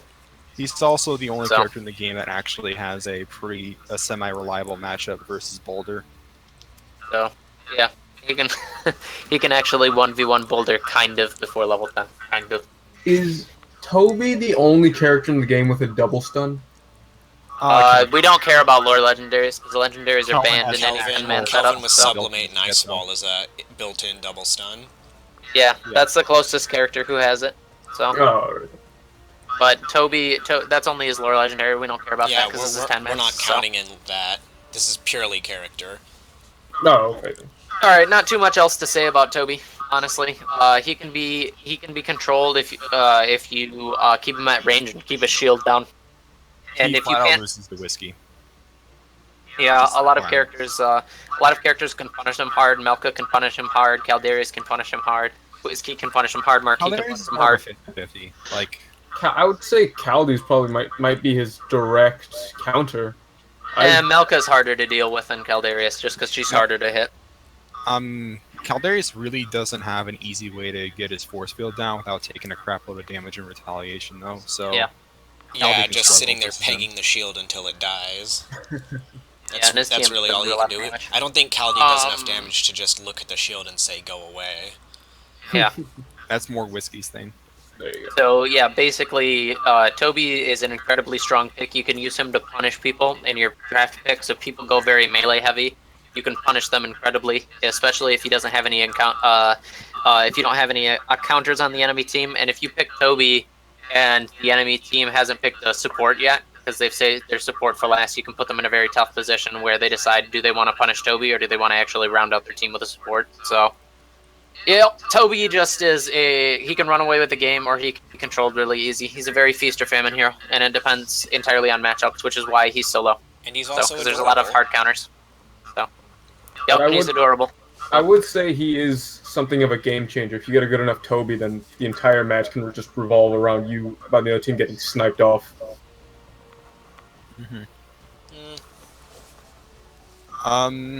Next character. Yeah, Toby. All right. yep, Kid we're all done Cancer. with Toby. Kid Okay. Ultra. Kid a lot of Ultra. A Did lot I of people. mispronounce that? A lot of people really don't like, or a lot of people think Kid Ultra's like super duper OP You because could even of his. call him Kid Cancer. Yeah, Because But- he's cancer. yep, and his stun is entirely bullshit. It But That's- honestly, he's got a lot of things that hold him back as a character. Also, first off, we want to recognize one thing. As far as our 10-man's lobby considers him, he is not a healer. PC? He's basically a caster with sustain. he can, especially heal, in but Meltdown. his healing is just kind of underwhelming. Like, Yeah. He's You're a better off. self-healing caster. At level 10, he's got or level 5, he's got okay healing with his ult, but it's still not on the level of other healers. You can use it to reposition pretty quickly, and he moves pretty fast, especially if you build sprint gear on him. A lot of the damage he has with his autos is very safe, and he does decent damage. His bolas are very, very strong, especially at level 9. But compared to other casters, he doesn't do a lot of damage, and he is incredibly squishy.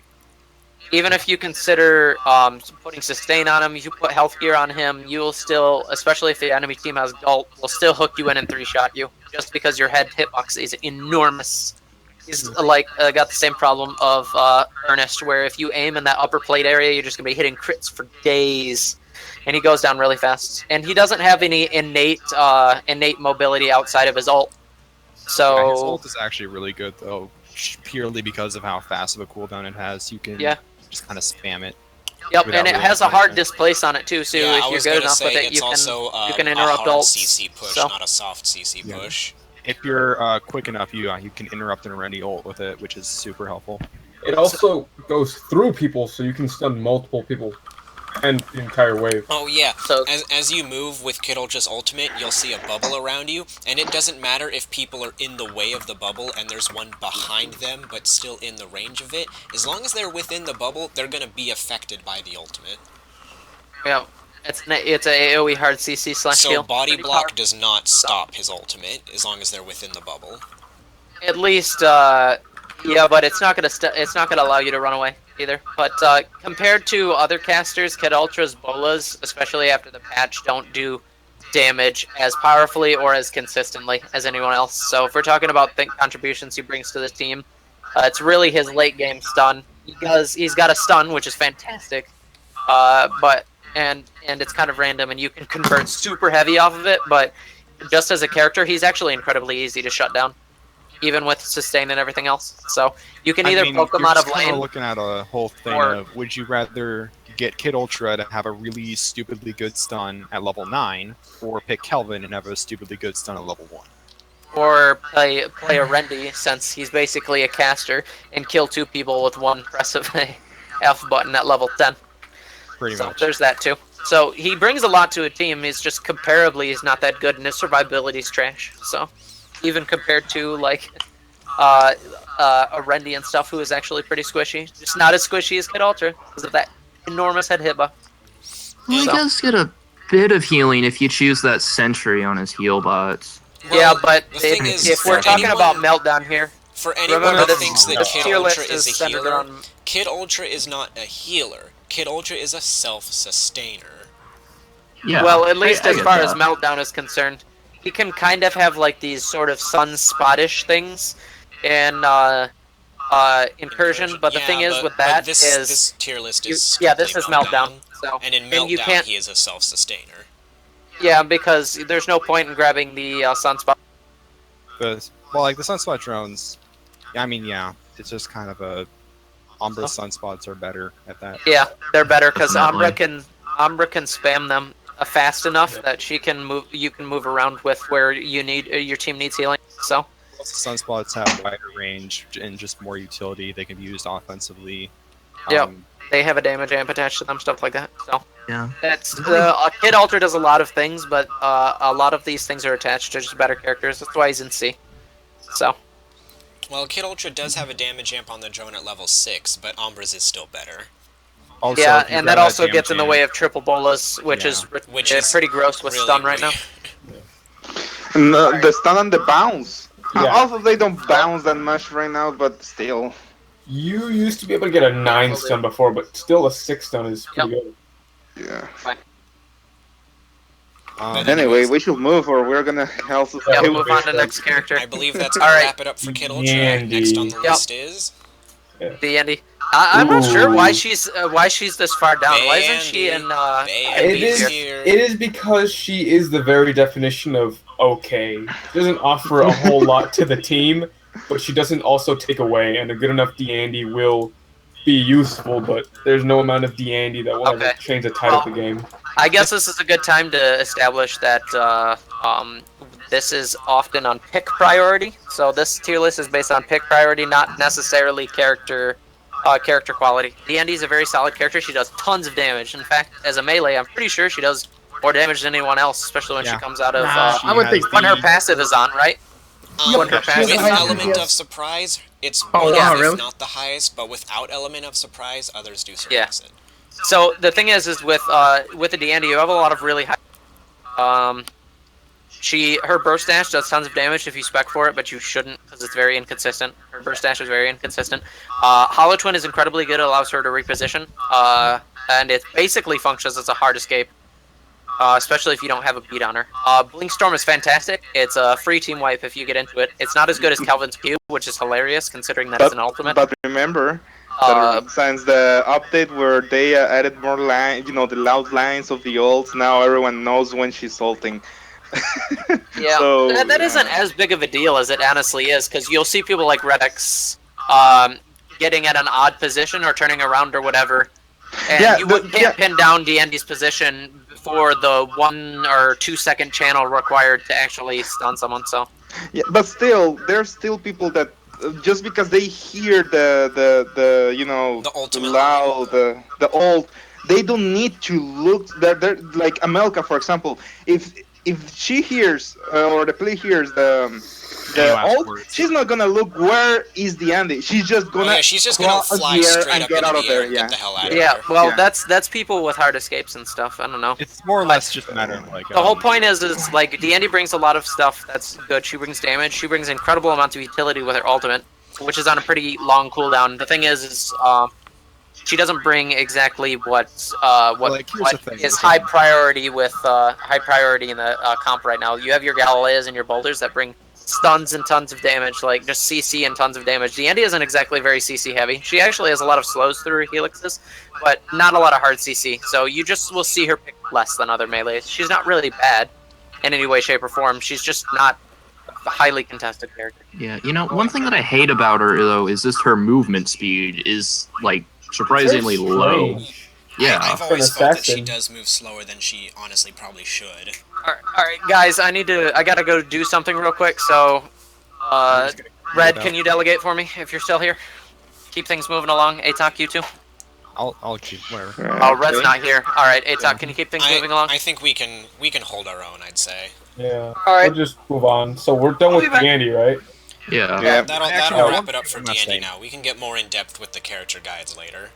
I do want to Yeah. say one last thing, actually, if I Go can. for it. Go for it. The thing with Deandy, with her ult specifically, is that if you miss, it's put on a 10-second cooldown. So even if you don't hit it, like even if you just force the Milka to run away, you still get it back 10 seconds later. And next time she goes in lane, you could try the same thing, and she'll run away. You can just kind of bully people away with it. It's really good for zoning. Oh yeah, Yeah. it's a really good intimidation tactic, but I think we should The only probably thing wrap you it up really here. need to worry about is that if you try to ult a Galilea, she will desecrate and it will put you on full cooldown, and that's really annoying when she does that.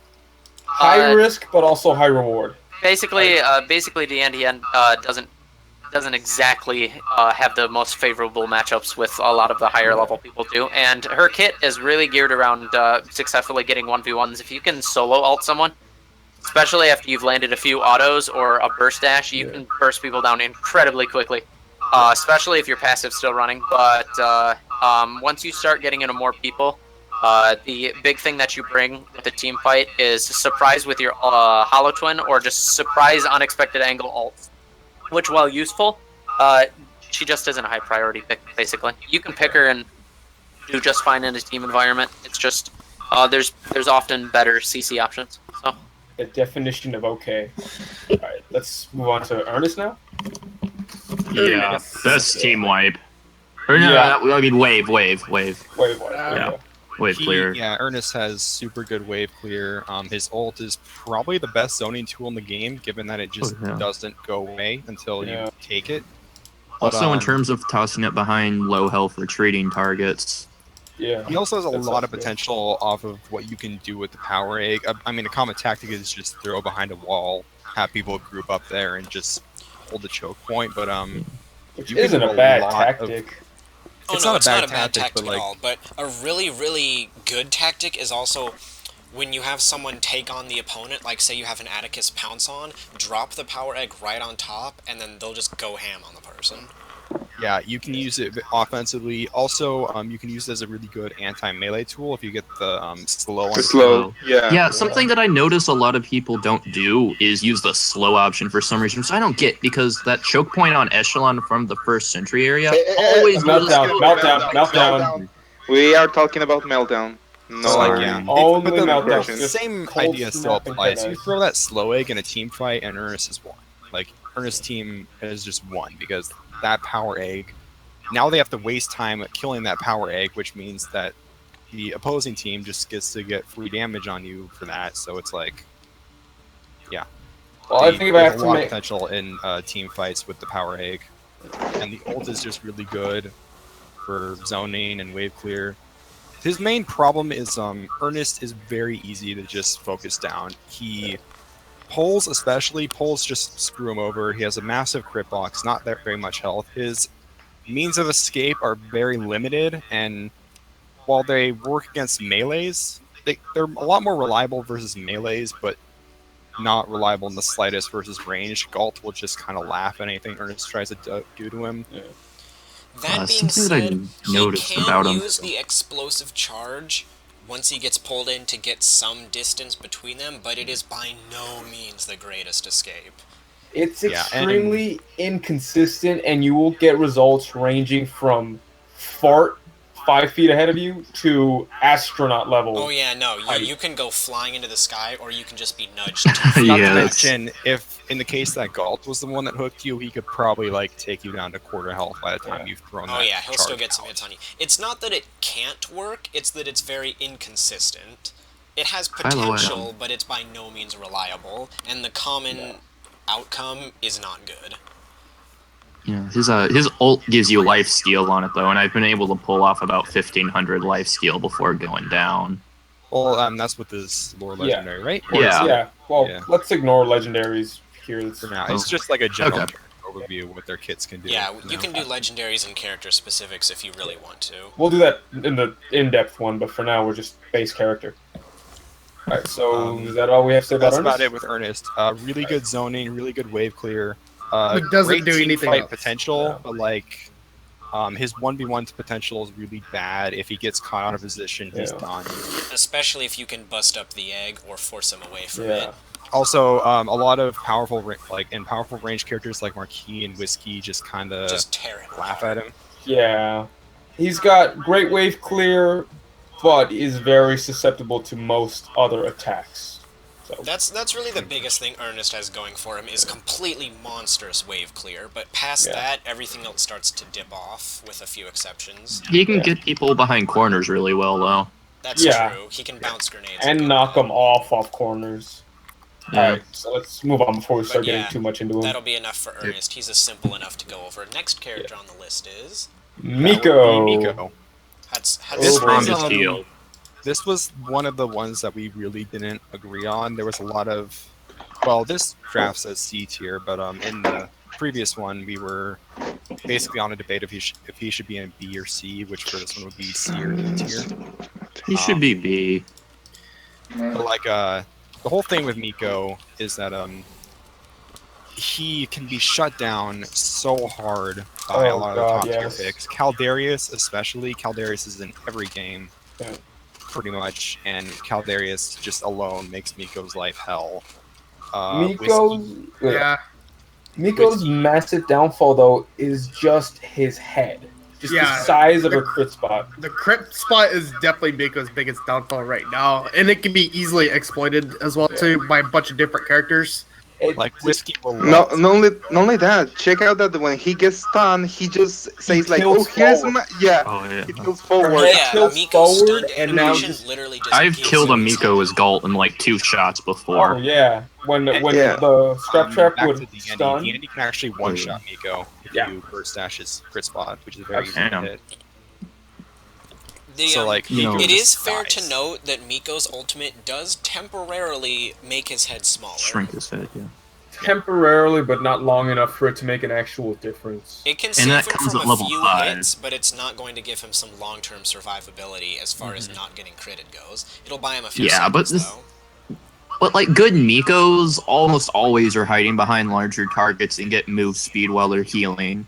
That is true, The but best- like So the thing with it's Miko kind of is just that it's very easy to work around him. Wounds are very prevalent in this game. A lot of the top tier characters have a wound in some shape or form. Not to mention, Poles one are of also... the best top tiers, Caldarius, just destroys Miko. Not only does his blind separate his healing, meaning that he can't use heal thyself, but it also means that he can't heal anyone else, and then the wound on top of that. So high tier characters, like Caldarius, just completely destroy Miko. Not to mention, all 3 of the characters with poles are considered high tier. Shane, Galt, and Galilea, and poles really mess with Miko a lot. And you have to remember, Miko is a healer, and that's pretty much it. But Miko does have some plus sides. Miko has the stun. Probably the best. Yeah, he has the best stun out of any of the healers in the game. It's 2 seconds. It's easy to land. It's not like Alani's where it's kind of hit or miss. Initiation first. Miko can actually initiate with his stun, and if Miko misses, it still slows. So yeah, it can work as an escape around pulls sometimes. Unless you get pulled into a team. Yeah, if another thing I'm also gonna have to say this about Miko is that his helixes are definitely ones that will give you some thought. They're not like Melka's and Whiskey's, where it's like, this is the right one. Miko's actually has a little bit of choice within his helix, particularly if you take the additional slow on spores and the trail, which you can just throw it and leave a long trail of level 2 slows. And that can give you insane team stalling, because it's going to take them forever to wade their way through all and that. especially if you throw it across the lane, that's already the equivalent of giving your lane, your wave of minions, a third accelerate just because of how slow the other team's minions are going to be moving. Yeah. He also has the best single target healing in the game, as well as really good self-sustain if he's healing someone. But his mushroom is a good setup, especially like around corners and stuff. Yeah. And Once you also, get to level 10, too, it's like And up pretty damage. much. It's got Yeah. ridiculous. So it's kind of the same deal with Earnest Power, where you can kind of just slam that in the middle of a team fight, and it can completely change the course of the fight.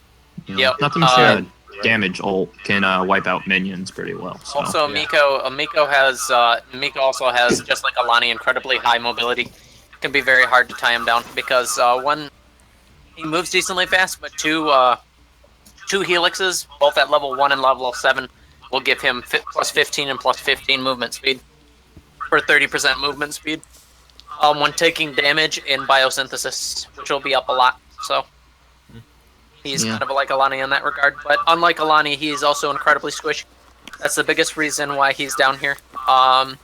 He's also just completely shat on by Caldarius, like And pretty with much everything Miko does. Yeah, with Yep. it.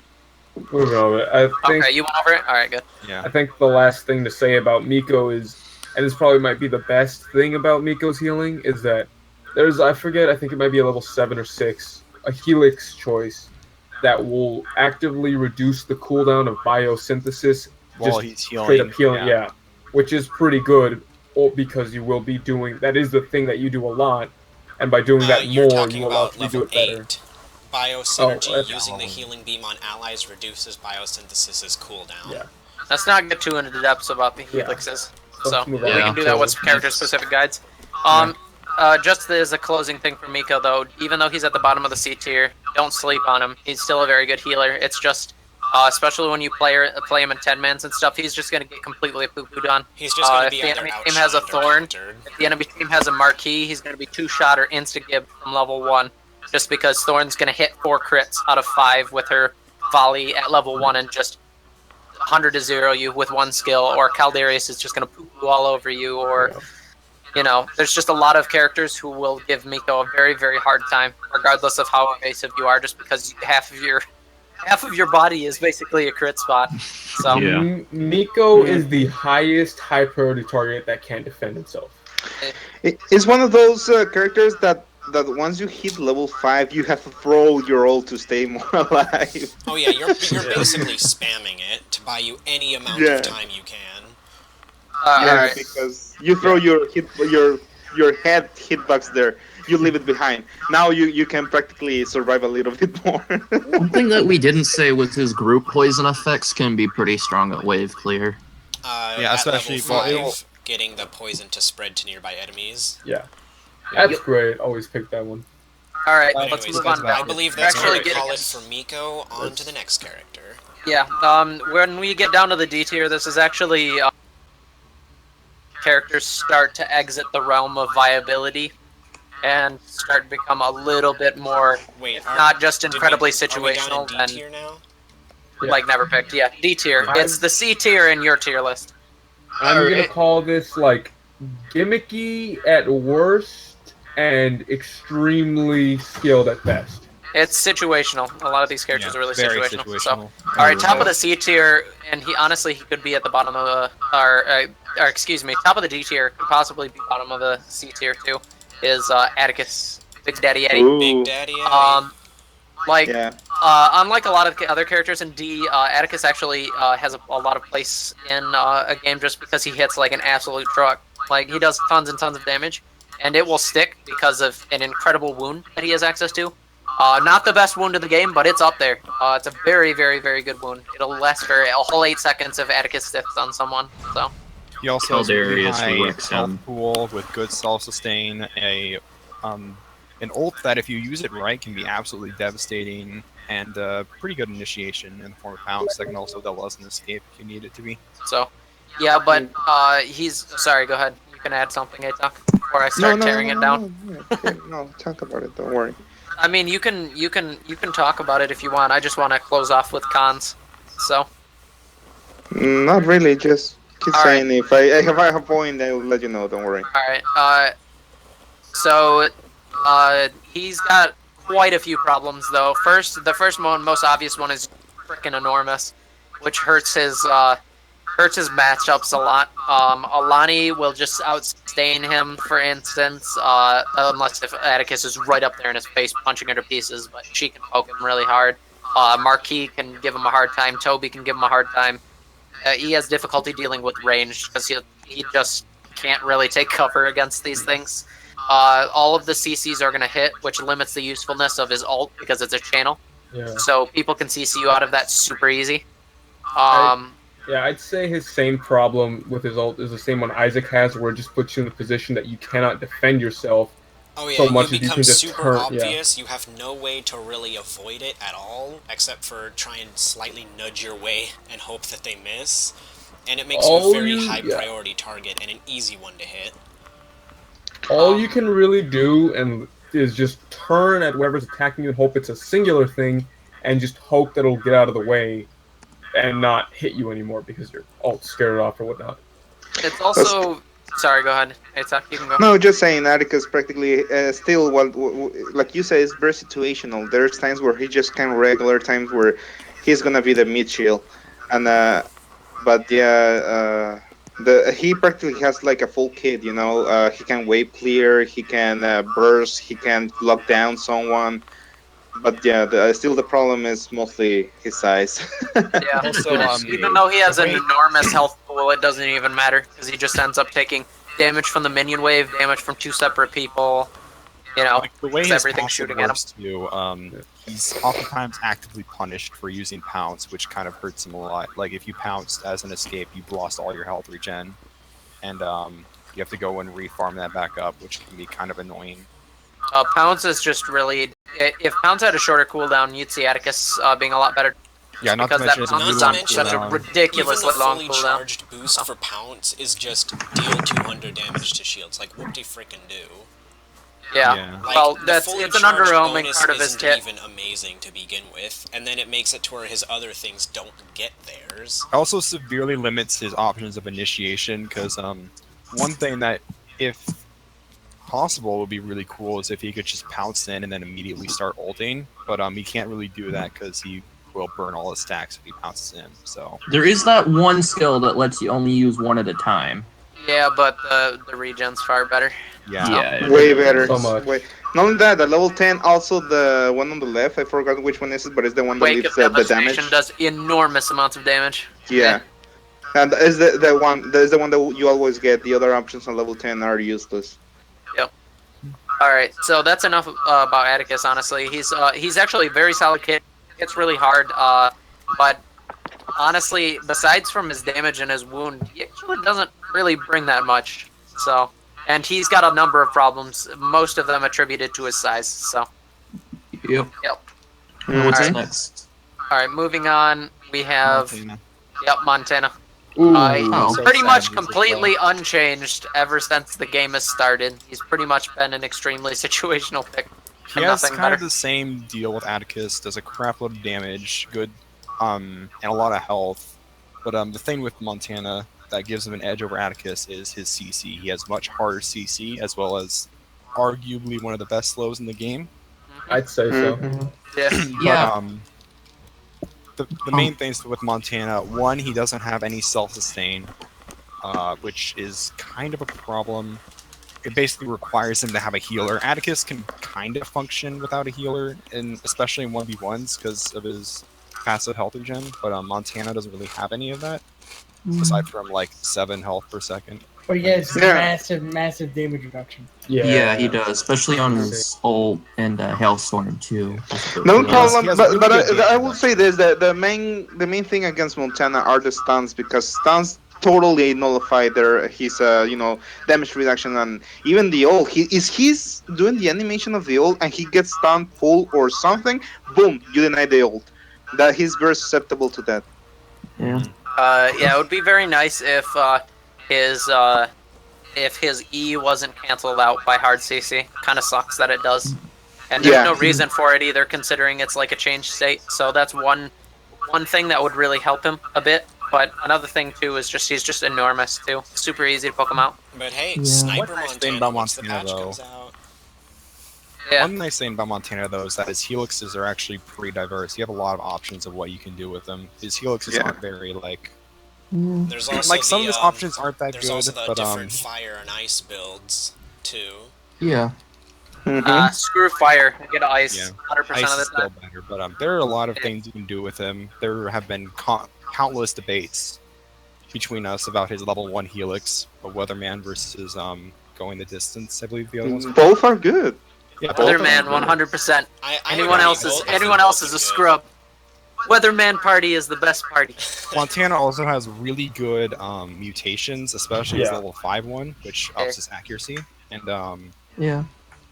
his His level 10 payback, both forms of payback, Yeah, both of them. used for really good zoning because you just kind of make people run away the second you ult because they can't really do anything to you at that point. big payback is hilarious too, because you can It just is. run in. You can just. The big thing about Montana is to stay on people almost like a melee character, because his damage is really inconsistent except at point blank range. Unless if you Well, accuracy. yeah. It's inconsistent stunning, because that- it goes all over the place. Yeah, you can stun someone and push your barrels into their face, or you can just follow them around. The nice thing about big payback at level 10 is you can just follow someone around and they can't really recourse you. They're gonna have to CC you out or find a way to escape, because otherwise, especially if you know how big Montana is, he's just gonna take tons of damage naturally. Yeah. So he can just dash into the middle of the team when he knows that thing is gonna go off cooldown and get a team wipe. He can AoE literally is just turn himself very into deadly. a nuke, dash right in, explode, and everyone's either dead or they wish they were dead. Yeah. Also, at level 2, Montana can just build into very different things. Like his mutation is very powerful if you catch multiple things in the AOE at once, because they'll take all of that damage. So you can insta give squishies with it sometimes, which is really hilarious. You can also go left at 2 if you want to combo your Dash with man's formation. your dash into your ult, for which you a can double use for knockup. a double Yeah. knockup, which is really good with a Rendy and other Yeah. casters who have AoE damage, powerful AoE And damage. also, So- if you get big payback, you can use the knockup to guarantee that the big payback AoE will land. Yeah. Let's not forget one of the most infamous things to do with them, though, which is knock people off ledges. Oh, Yes. Yeah. Like a true Montana main. I I've mean, gotten 5 kills in a game by doing that alone, and it was Yes. priceless because I got someone to rage quit because of it. yes. For those of us looking for improving our competitive play, look no further than the comedic value of knocking people off ledges with Montana. I'm sure that'll push it straight up into everyone's Comedic for personal your S team, tiers. salty for the enemies. It's salty yet I sweet. do. I Yeah. want to say though, I think maybe Montana is possibly the person with the highest diversity in terms of helixes. All of his helixes offer a diverse way to play him and a different way to play him, whether you want to be Sniper Montana, Lumberjack Dash Montana, Pusher Montana, which is just regular Montana. He But- does have a lot of variety in them, that's for sure. He's a good synergies, but like especially in Meltdown, I've tried it. It's so painful because he gets focused on so hard and he just die every second. Yeah, he's incredibly situational, suffers incredibly in range. One big games or plus against for him, specific though, is that characters. he's Yeah. one of the few characters with a massive hitbox that actually does very well versus Toby. Yeah. Kind of. Yeah. Oh Especially yeah, like the focusing minigun that will crit crit spam spot. and dead. Yeah. Also Cleese too. Anyone will. Well, let's save Cleese for later, shall we? Yeah, let's save Cleese for when we get to him. Never Oh, we too haven't early done to Cleese already? Alright, no, we haven't done Cleese I yet. think there's like 6 more before him, or a spoiler alert, I think there's like 6 more before him or something. Yep. Yeah. Alright. But anyways, in conclusion, Montana's a very situational pick because there's a lot of characters that just poo-poo all over him, and he needs a healer to pocket him or he'll die every single time. Yep. So, alright, now let's go down to Oscar Mike, everyone's favorite character who was gutted incredibly hard. The poster child, for the post AOE meta right here. Oscar Mike used to be top of his game, a must pick or a must ban in a lot of 10 mans just because of his really good wave clear. AoE nerf Yep. In terms of wave clear and just sheer matchup spread. So he's still got the same survivability that he does, but all he has now is his rifle. That's about it. So His grenade does pitiful damage. His wave clear is now completely gutted. Yeah. his ult before Yeah. level 10 is very inconsistent. So It's a good push. It can definitely you can- force people to move out of where we are, or they are. Yeah. And if all else fails, you can use it as a retreating wave clear if no one else is there for whatever reason. Like, Yeah, but say zoning your lane ultimate is partner code dies and you is need zoning the or wave dead, clear you ultimate can't is code stay. for shitty ultimate. So That is true. Yeah. he's got a shitty skill. His stealth generator is a fine skill. Hasn't been changed at all. Still has tons of utility, especially once you get that 30% movement speed. You move Assassin around really Mike. fast. And Oscar Mike's incredibly fast by himself too. And his air strike is good for zoning, I guess. But yeah, other than Space that, Laser, if you can get it to connect, will absolutely delete anyone though. yeah, but that's level 10, and you can't get to level Not to 10 say, every single game anymore. Not That to is true. shameless You don't plug play for myself, everything, but so. I've played a match. I think it was actually a 10-man where I got the space laser and I was fighting a foxtrot in the middle of I know this is incursion, but the same principle applies to Meltdown in the overgrowth supply station. So it's got a rooftop, so normally airstrike wouldn't work, but since I had the space lasers, it pierced through, and I did like 700 or 800 damage, and he was only in the airstrike for like 1, maybe 2 seconds. But I told you a secret. and it just shreds Sometimes it doesn't matter. The missiles don't come from all the way from the sky. They just appear I mean, like I guess about a if little bit if the above. rooftop is Yeah, high I know. enough, sure, but not all rooftops are that high. Yeah. Also, they- No, I've heard something that called like the Phantom Oscar Mike or whatever, where you go Assassin like movement Mike. speed. Yeah, Assassin Mike. Phantom Oscar Mike was the scrub hour. Yeah, I can't remember the name of it. I've heard it Phantom like Mike. 2 times from this one Phantom guy of the obsessed with it. UPR. Okay. That's sounding no. The Phantom Mike. I like the Phantom Mike because it reminds me of just like the prequels. He's basically an inferior version of Whiskey Foxtrot. Oh, like the Phantom Menace. Yeah, just like the Isaiah's prequels. to like Yeah. danger close and then We're cloak gonna behind trigger him so and many follow him people now. around. Battleborn solid. The Phantom Mike. really hurts because I like the prequels more. But anyways, But I like Oscar all Mike, of them, so. like he was never about his damage. He was about his wave clear, and they gutted his wave clear, so now he's useless. End of story. Yeah, Oscar Mike. He doesn't most bring of his anything. damage at level 2. He's just an Craig- inferior Craig's Cinder- foxtrot. That's all there is to it at the end of the day. No, No. no, it's not an inferior fast track. It's shit. Just like that. It's not even. Well, Just- no. Well, if he was Shouldn't shit, he'd consider be at the bottom tier, but he's not. He's here because he's No, situational. No, 'Cause not even he can at least situational. shoot I'm not people. saying he's useless. I'm saying he's shit. A good player can still do good with him, but he's gonna do a lot of work to make it Listen, work. Assassin Or, Mike no, is a to make- savage, but still. 3 words. 3 words. Nades on nades. Oh, true. Hey, Anyway, nades on nades are alright, good so if you know how to Even with aim. concentrated frags, Look, nades on nades is alright. the best. I'm Oh, gonna God. tell you right now, kiddos, stop memeing. We're trying to stay professional here. Point Hey, is, hey now. look, everyone got Nades so on bored. nades. Hey, Someone that got was so bored truth and covered in memes, but there was still truth. Everyone in there. was so bored and underwhelmed with Oscar Mike's lackluster kit that Hey, they his started memeing. personality is awesome, though. Oscar Mike is trash. Okay, wait, hold on. If So, you take right now- sneak attack with nades on nades and let's see, Oh my concentrated It's flags. inconsistent. We're not talking about theory crafting right now. We're talking about 10-man drafts. And you know what? Even if you took all of that and it was still good, you still wouldn't take him because he doesn't have any CC. PC over 10-man 96 meltdown. bonus damage. Over 96 bonus damage if you land them. Oh Which shit, will, boy, because we're it's- talking about Reyna now. Oh, Next wait, person, I've Reyna. seen Reyna's carry entire teams before, so I don't know Huh? why she's this low. I mean, Because Reyna, Reyna is the Vanilla. most offensive support. Well, here's the, okay. Yeah. She's not. She's an Not offensive even- support. Alani is better than Reyna in every single way. I'm not saying she is not the best. I'm saying the most offensive. The kid is to be more offensive. Not saying that she's the best. Yeah. Watch That's out, the watch best out, defensive stream. Got a lot offense. of Reyna fanboys in here. Well, the thing is like, Shield Booster is a save your ass move, but Osmosis Stacks is better at that. Priority Target is a go kick that guy's ass, but things like Galt's Pull or Galley's Desecrate are objectively better in most, if not every, situation. It's like her character gimmick, and it's the weakest of all of them in pretty much every Everything she situation. does, another character does better. Yeah, that's Well, really she what does it do boils one down thing. to. She also has to does that. cleanse.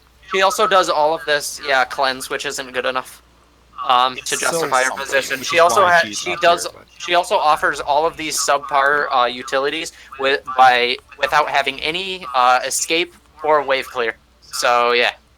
She basically offers She nothing. has a wave clear supposedly, but it's actually not that useful because it doesn't have a big impact. The one where makes her, plasma shots to supposedly hit an AoE. It's a fucking small AoE. It's not. It doesn't even hit.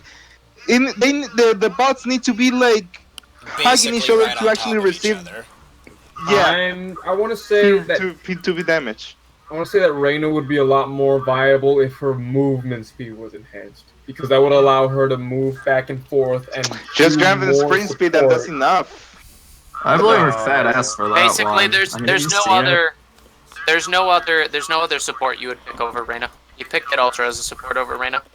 Pick Yeah. that as a support over. Let's not give Kid Ultra She- something else. She shall does we? pretty well let's not versus get- Benedict. You have to She give has her a credit for that. no. She has a really good slow. That's about the only thing I can say that's really good about Yeah, her. She also not- has her cleanse, so there's Yeah. that. So Well, I mean, the slow stacked on priority targets is pretty good because you're pretty much forcing someone to take like 110% extra damage.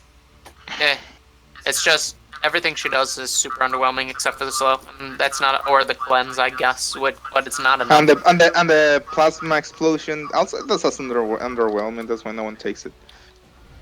Yeah, it could be good if it was a better AoE that did more damage, but it's just Something kinda like Ernest. There you go. Yeah.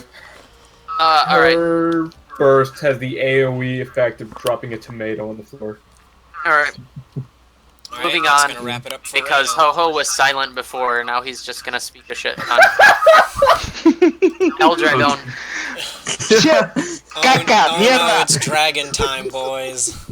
Yeah. An inferior version of Wrath now. after the Eldragon, nerf. unfortunately, Behold, it's is my never Dude, recovered. you're offending Wrath by saying it's an inferior Wrath. He's never really recovered from his nerf.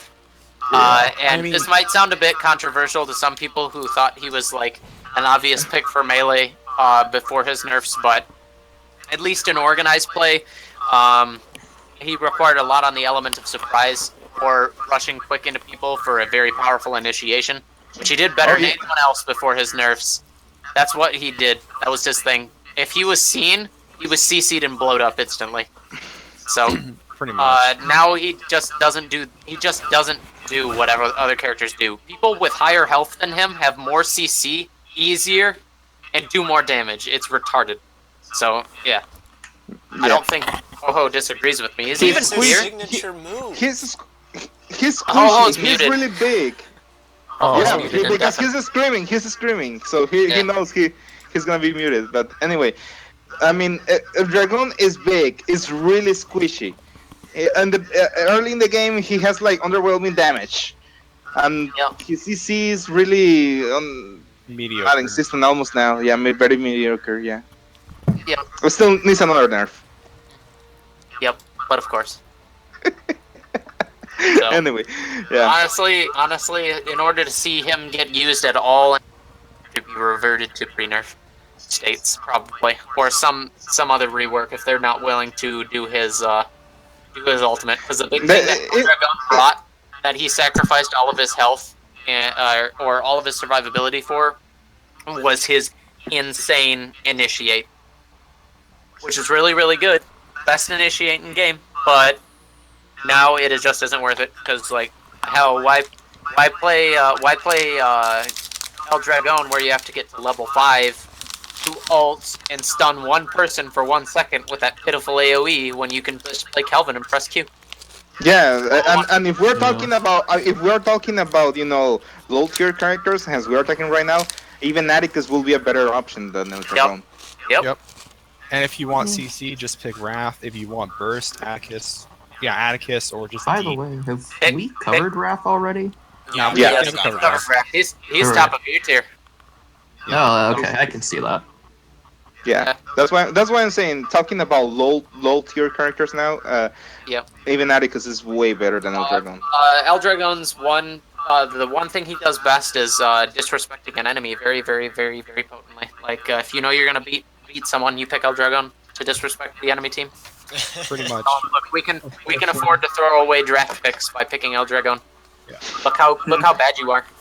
You're You know, so bad that that's the literally dragon all is he's good shitting for. on you. So all right, Picking Elder Dragon is there's- pretty much telling the enemy team they have no chance because All right. There's one last thing I Moving want to on to say other about the characters. dragon. No. Before moving on, it's practically that because the story of the dragon is that he's the champion. All that is like right now, but the character's shit. So if you selected, you're He's the just opposite in of the that champion. picture. Yeah. But no, one last thing I You're- want to say about the dragon. The thing about, even once you get in Fuego and you land the dragon splash, there's so much end lag on it before you can attack that the stun is almost completely Worn wasted. off. Yeah. Yeah. The stun wears off by the time you recover from the splash. It's 1 second. pointless. They should return the stun to the same duration as before. Just leave the small size as it is right now. It's okay. Just leave the stun as it was. Just like with Kelvin, when they reduced the stun to 1 second, Kelvin was useless. That's his main kid that was. His kit is entirely revolved around sublimate, pretty much. Yep, Yeah. all Dragons is around his amazing initiate, and they took it away. So, And when they cratered it, they cratered all of dragon. That's just the simplicity of it. well, also they took away shit tons of his damage too. If they wanted His to arms have spell been torn off Dragon yet again. even more damage, or wanted to make it into a slower thing and then give his damage back, or make his damage determined a lot more by his passive, that'd also be fine. Just not in his state where he is. He's trash. So. Elder Dragon is garbage. Yep. Alright, moving on. This is probably the one tier list thing where I will probably dispute it, but he's here just because, this is another thing where we gotta reiterate. He just isn't seen a lot of play recently, and that's Isaac. He's had a very tumultuous time in the meta. He used to be the number one character in the game, completely unkillable, completely just absolutely ridiculous. Used to Okay. slow everyone, but It was just one change that did all that. I mean, he still can be pretty much unkillable. He still does DPS. The Yeah. problem was that his charge shot had a huge AoE damage Not spot. to mention the thing we just recently found out about the charge shot. but it was decent. we'll get to recent discoveries about Isaac when we're Doing the done character talking guide. about him.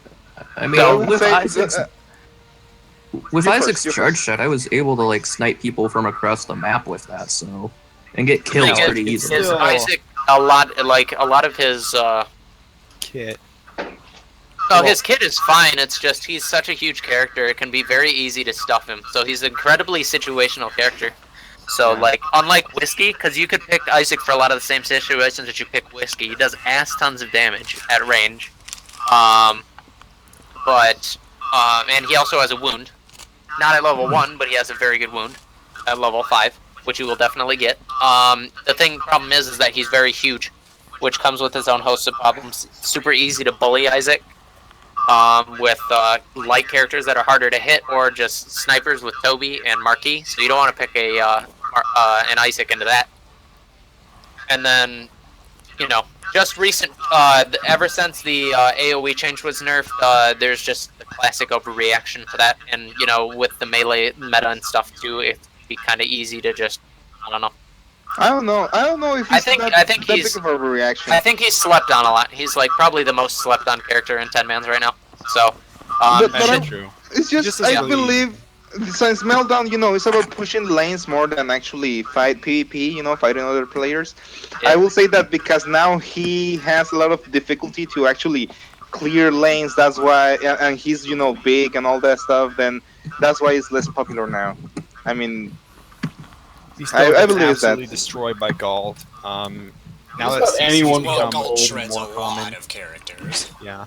But now that CC has become all the more common and all the more centralizing, Isaac struggles even more because his CC is very underwhelming, and he also gets completely destroyed by CC because his crit box is so easy to hit. And Yep. yeah, He has decent survivability. He has tons of escape options. He's the only ranged tank with a shield, which is fantastic.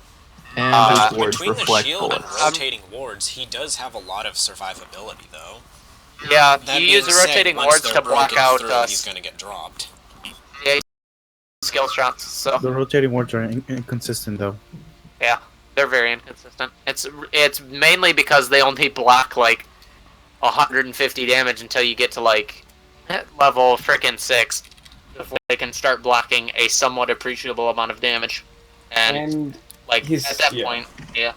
And Like his a helix is Galilea open. shield, you can use it to like pop to like black shield skill shots, but here's the thing: like a Galilea shield can sometimes do hit the shield, remove it because it's done more than 56 damage, which is all that those rotating wards will block. So they've completely nerfed them into the ground, and it will bounce off the rotating ward and sometimes hit Isaac in the face. It's pretty dumb. But yeah, the thing Isaac slept on a lot too because there's some recent discoveries made about Isaac's character. One is that his charge shot scales with both skill and attack damage. Another is that Isaac's fully charged shot only comes out when you're at 80% charge with his whole cannon instead of 100. Unlike Toby, he can get a full damage shot out only by charging to 4 bars. You can try it out yourself in a private match. It's pretty retarded.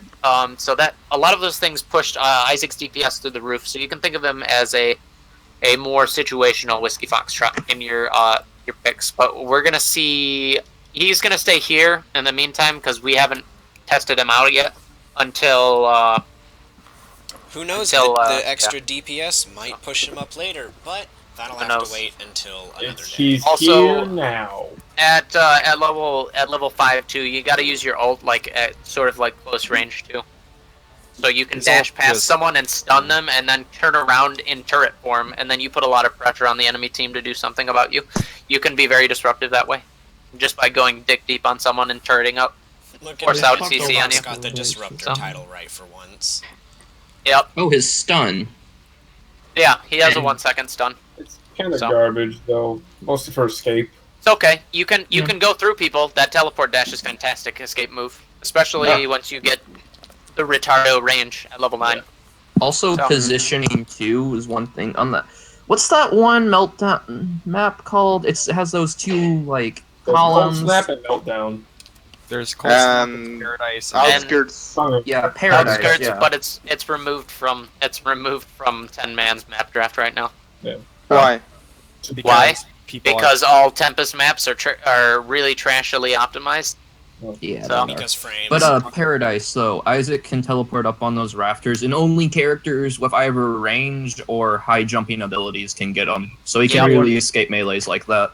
Yeah. Any character can get up there.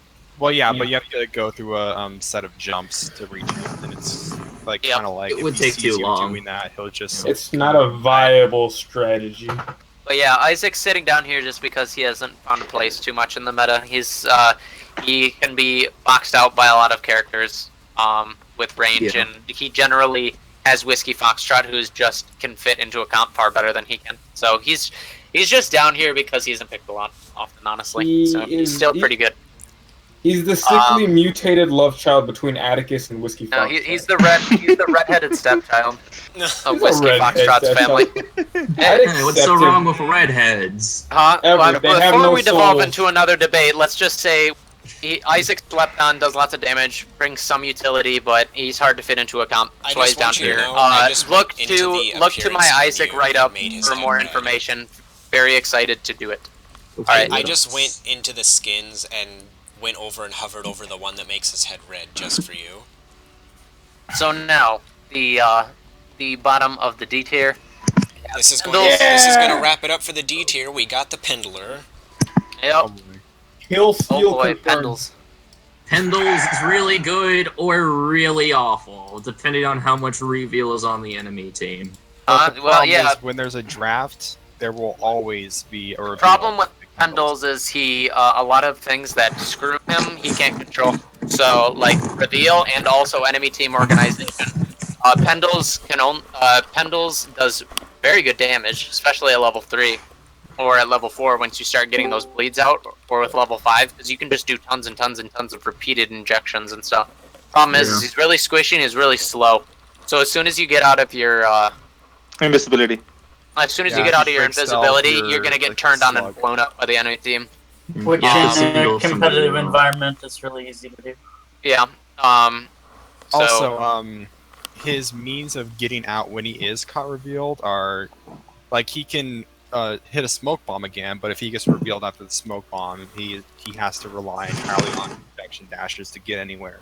Well, you need 2 with reveal. Compare that to D'Andy, who has her like quick melee kick thing, which she can use. Well, on, she's like, actually a every capable fighter outside of her cloak too. Yeah, Deandy Yeah. can actually hold her own outside of cloak, and if Deandy is caught in a bad situation, she can still use that kick, which she can use while silenced.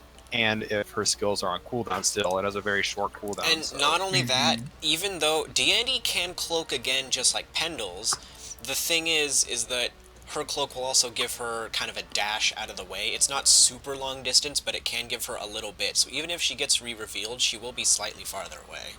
But you have to note that you can... You first. You have to note that Deandy can stack some of her skills to get an extra push, so that will get her very far away. Rather, yeah, you can do a kick into a burst. No. Flying. Also, and for Pendles to have something like that, it's a Hillis action, which sucks. Yeah, skills options are very one-sided, and his... Talking to you, throwing smoke bombs. Awful. Hey, the throw bomb, I saw it as a good idea. The only problem is that it turns you invisible until the bomb explodes, which is actually So bad. that's delay to it. Yeah. That makes it Yeah. bad. Well, you have to, smoke bombs are used, you throw them out the ground, and then you use the distraction they made to scurry away, like ninjas do. You don't throw it at someone, then run away. That's Dennis the Menace. Throw it over their head, it blows up behind them, and even though they stared at you the whole time, just all of a sudden you blink out of existence. To sort of summarize Pendle's up, he doesn't bring any hard CC to a team. His damage is okay, but he's very squishy and he's very slow outside his of damage is great. his cloak. Yeah, his damage is I good. think It's not great, I wouldn't say. It's really good. Pendles was intended to be used for incursion. So No. we're talking about incursion. Pendles is for capture. Because we're talking about Meltdown. that's why I'm I not say saying that Pendles he's is not- for exclusive game mode. Yeah. What I'm saying is Pendles is just a finisher in terms of if Sure. there's the other 4 players on your team have to be self-sustained, play without you. But if there's someone who gets away with low health or something from a team fight, you have to go and finish it. Oh yeah, That's what Pendles is Pendles- really good at kill confirm. The problem is that it kind of, not in full, but it really puts pressure on his team to be capable of 4v5. Yeah. And Well, that's too much of a sacrifice to make an organized play. Not to mention, with almost 100% certainty, you're gonna get a CC graphic stuck to your cloak, and any small amount of surprise you might have to an organized team who already has a pretty decent idea of where you're gonna be at all times is just gonna be completely gone. Your cloak is just gonna turn into a speed boost. So I'd say Not only in that, even when you're Meltdown, stealthed, if you're hit with like a slow or a venom dot, the effect on your character will still be floating in midair on top of you as you run around, so you're still kind of revealed if you're stealthed and hit with some kind of effect like that. Not to something mention... that a lot of you- people don't. Oh, well, Not not to to mention, mention you can even get without revealed by your the, own team. Oh Yeah. yeah. If you get stuck with one of those Kid Ultra's little drones, you now have that thing flying over Just your head. another telling the reason enemy that Kid team Ultra exactly is a where bad you are. healer. I blame You that mean on Kid Curtis Ultra, not on Cancer? Pendles. I blame Kid Ultra for that. yeah, okay. So in summary, Pendle's just in a high competitive environment. All of his flaws are But he's Far too great easy to for explain. curb stomping toddlers. yes, exactly. That's it. No, he's a Winmore character. That's it. Yeah. All right. Just And pick Deandy finally, if you want to play at the Pendles. yeah, Bringing exactly. up the absolute rear in his own tier is Shieldy Claws. Yeah. The man What? himself, Klaus, down, bringing Please, it back in please. the Klaus tier, please. Shieldy Klaus.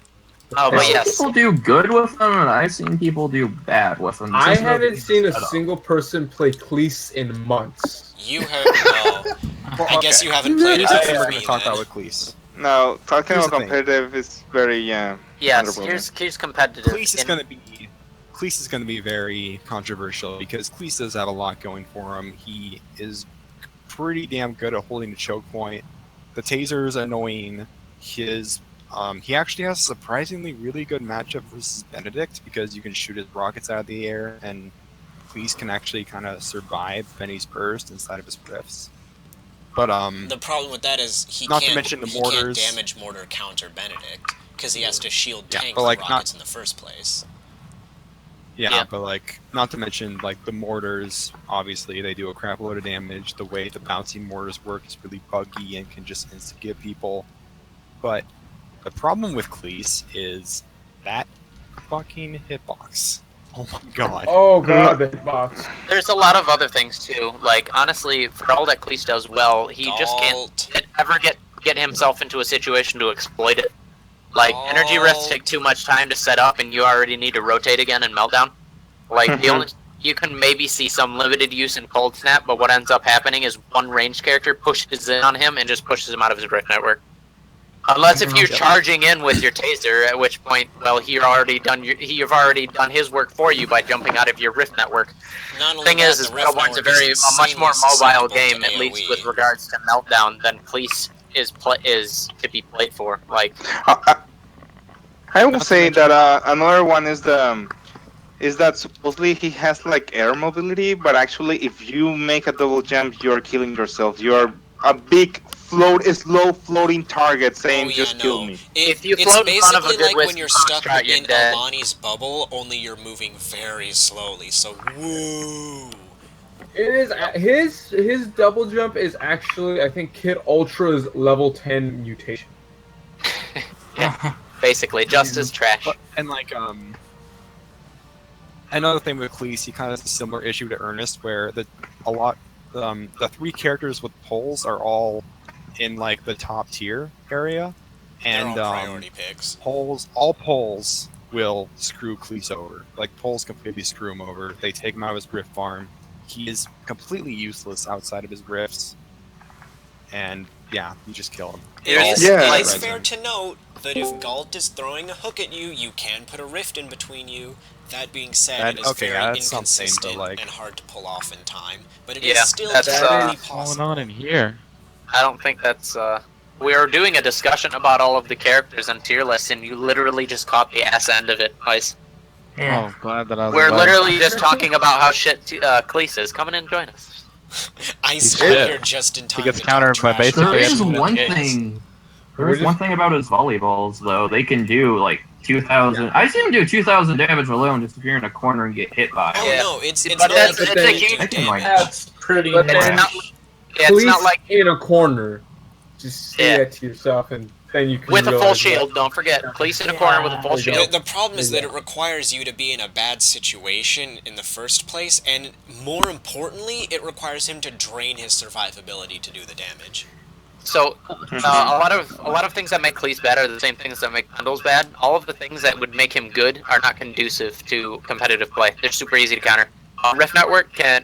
This is in Meltdown too, where in Incursion there are these massive chokes where it's possible to set up, but I'll get back to that later. Rift Networks take a long time to set up relative to the rotation speed of Meltdown. If he ever becomes a problem, he can be rotated on it and angled in, and all of his rifts can be destroyed. He has like people complain a lot about the health of his rifts, but if you shoot at him with a Whiskey Foxtrot, or shit, even with a frickin' Caldarius, he's gonna get one extra rift up while you take down all of his other four. That taser requires him to chase you around in a giant jelly bean chair, which will kill him. You might as well just fly off a cliff for how much that's going to endanger him. You can see in Pugs, Cleese chase you at low health with a tether, just like a Umbra might be able to do. But unless if it's like frickin' 3v1 and you're just finishing off a low health person who is all by himself, chasing after someone in that giant chair of yours is going to spell death in a team fight. So yeah. Says hi. I say this a lot, but like the taser does have the redeeming quality of being usable while silenced.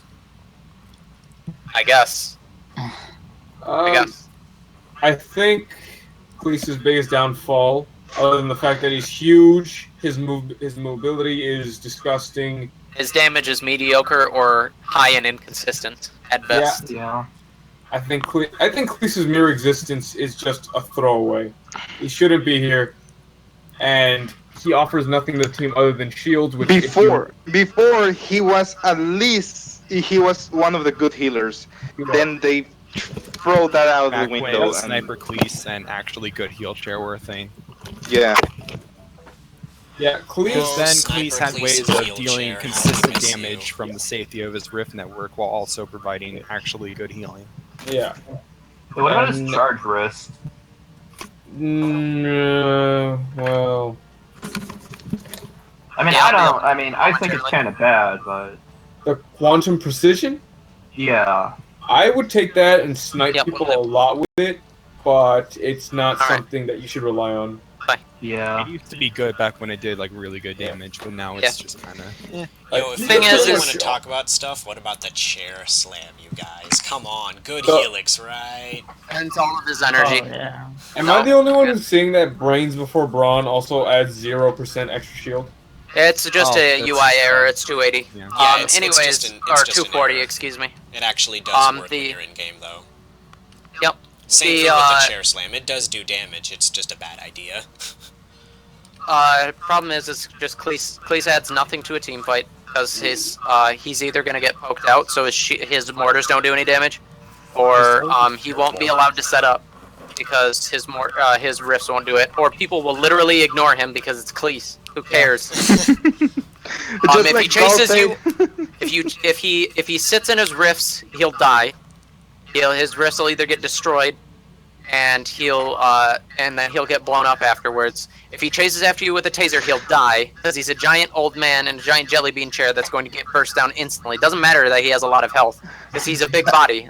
I mean, there are characters that have even lines for Cleese that is like, oh, it's Cleese! I can't believe it, there's a Cleese! Yeah. You know, that's how we react. As if they're mocking him, yeah.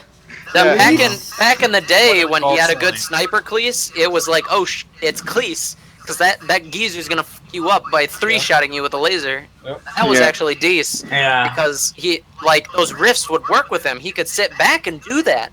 But all of his damage now just comes from close range, and who gives a shit? Oh yeah, all of his damage is from the taser and the mortars, and both of those require him to either be A, in close range, and potentially, presumably, out of his rifts, unless he gets dived by a weak, squishy melee, which is probably a bad idea in the first place, or for him to drain his shield to do it, which both make him vulnerable in one way, shape, or form. Yeah. And they're also very situational. Look, it's not like Cleese can't be good, but it's just the situations that require him to be good are not conducive to an organized environment whatsoever, especially in Meltdown. So he's a throw pick. He doesn't bring in anything to the team in Meltdown. I mean, when the match starts, he literally asks if it's too late to run screaming back to the ship. Yep. So, again, Cleese is another pick, like Pendles and El Dragon, where you're insulting people by picking him, because he doesn't do anything. And, even when Cleese can be used effectively, I can't even say it's Cleese that it's doing it. It just happens to be like, oh, maybe there's an Isaac who is now resistant to poke because he's sitting in a rift network that you can't poke down an incursion or something like that. It's never the Cleese that's the problem. There's nothing that he can do. Oh, did we talk about how trash his ult is too? We don't have to. His ult is trash. It's even with the mutation, which reduces how fast the time it activates to pull everyone, is way more than the level 1 pull of Galilea. At level 10. No less. Which 10. Congratulations, you are Cleese and have survived. You're somehow managed. You somehow made it to level 10. You should be proud of yourself. Yes. So you should literally throw yourself a party for hitting level 10 as Cleese. Yeah. Yeah. Buy one of his paid taunts and throw yourself a party. Not to mention one of his lore challenges is fucking broken half the time. Right of the battle throne. I still. Yeah, but we ain't gonna bitch about that. The point is with Cleese is, like we said before, he just doesn't really bring anything to a team consistently anyway. So I think it is also very worth mentioning that it's passing on your bish. All right, I think we're done here. It's not gonna quite wrap it up for the stream. There's one or two tiny little things I want to say. First off, anyone who is watching, thank you so much for sticking through with us. Please note that this is a very subjective tier list, both to how we end up playing more often than not and the other people that we play with, and also the game mode is specifically Meltdown for anyone that might have very recently joined us. PC Meltdown. Yep.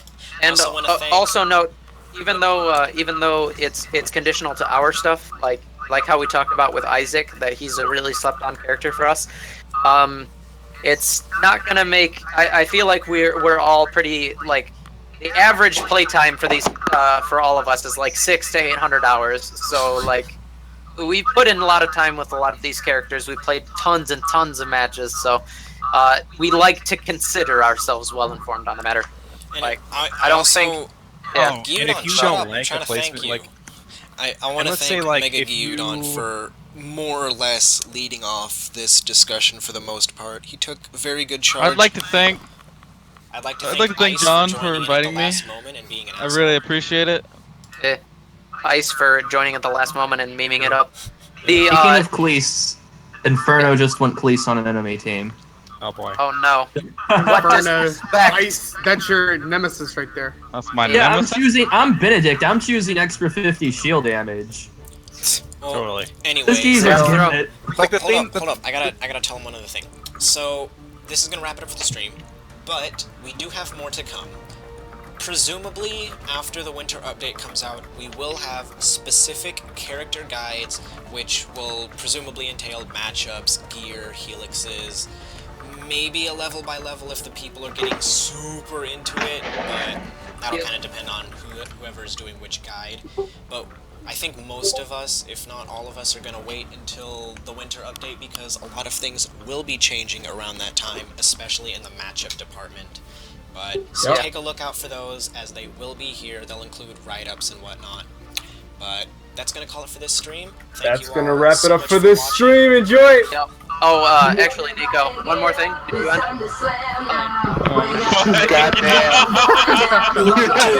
Turn off the damn music. Never I'll turn get it off. copyrighted for that. All right. You So, probably will. oh yes, You probably will.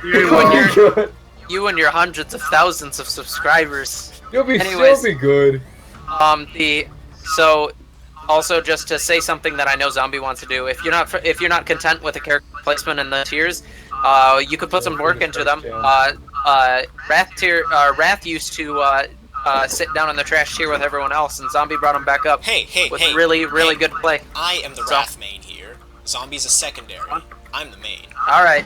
We'll see about that when we get to the Wrath guide. Okay, also, just a last thing before we finish. The character-specific guides will actually be hosted probably on Redx's channel, and me and Redx will be co-hosting, and we'll be inviting pretty much all the characters who are notoriously good with the characters to do a sort of You're in-depth gonna invite the session. characters themselves? Oh, I thought you were gonna I would be able to go. Ice- Talk shit to Cleese in person. I feel Co-host like basically I is don't Shrug, hate so. playing drums. So, I will either do that. Nico will probably be ending up hosting it. Also, for any of you watching, I will be doing a write-up shortly on Reddit that will summarize this stream, as well as linking any relevant data that would be useful for referencing when talking about improving your own play. Other than that, I hope you have fun. I hope you don't get quashed on too much by 5-mans, or if you're a 5-man, I hope you dunk on all the toddlers. You know? And Don't I'm forget doing to right Space now, Jam. speaking of which. Yeah, don't forget to Space Jam. Shout But out to don't Space start Jam, that the real song MVP. again. The official theme song of Battleborn is Space Jam. Enjoy, Battleborn fans. Anyways, I want to thank you all Yeah. so much for watching, and if anyone has any input they would like to do, I will be uploading this to YouTube, so if you are watching this there, feel free to leave in the comment section below your take on a character or a matchup or anything, So- but if possible, do try and keep it to Meltdown, because this list specifically is Meltdown. But I want to thank you all so much for watching, and we'll be catching y'all on the flip side. Deuces, everybody.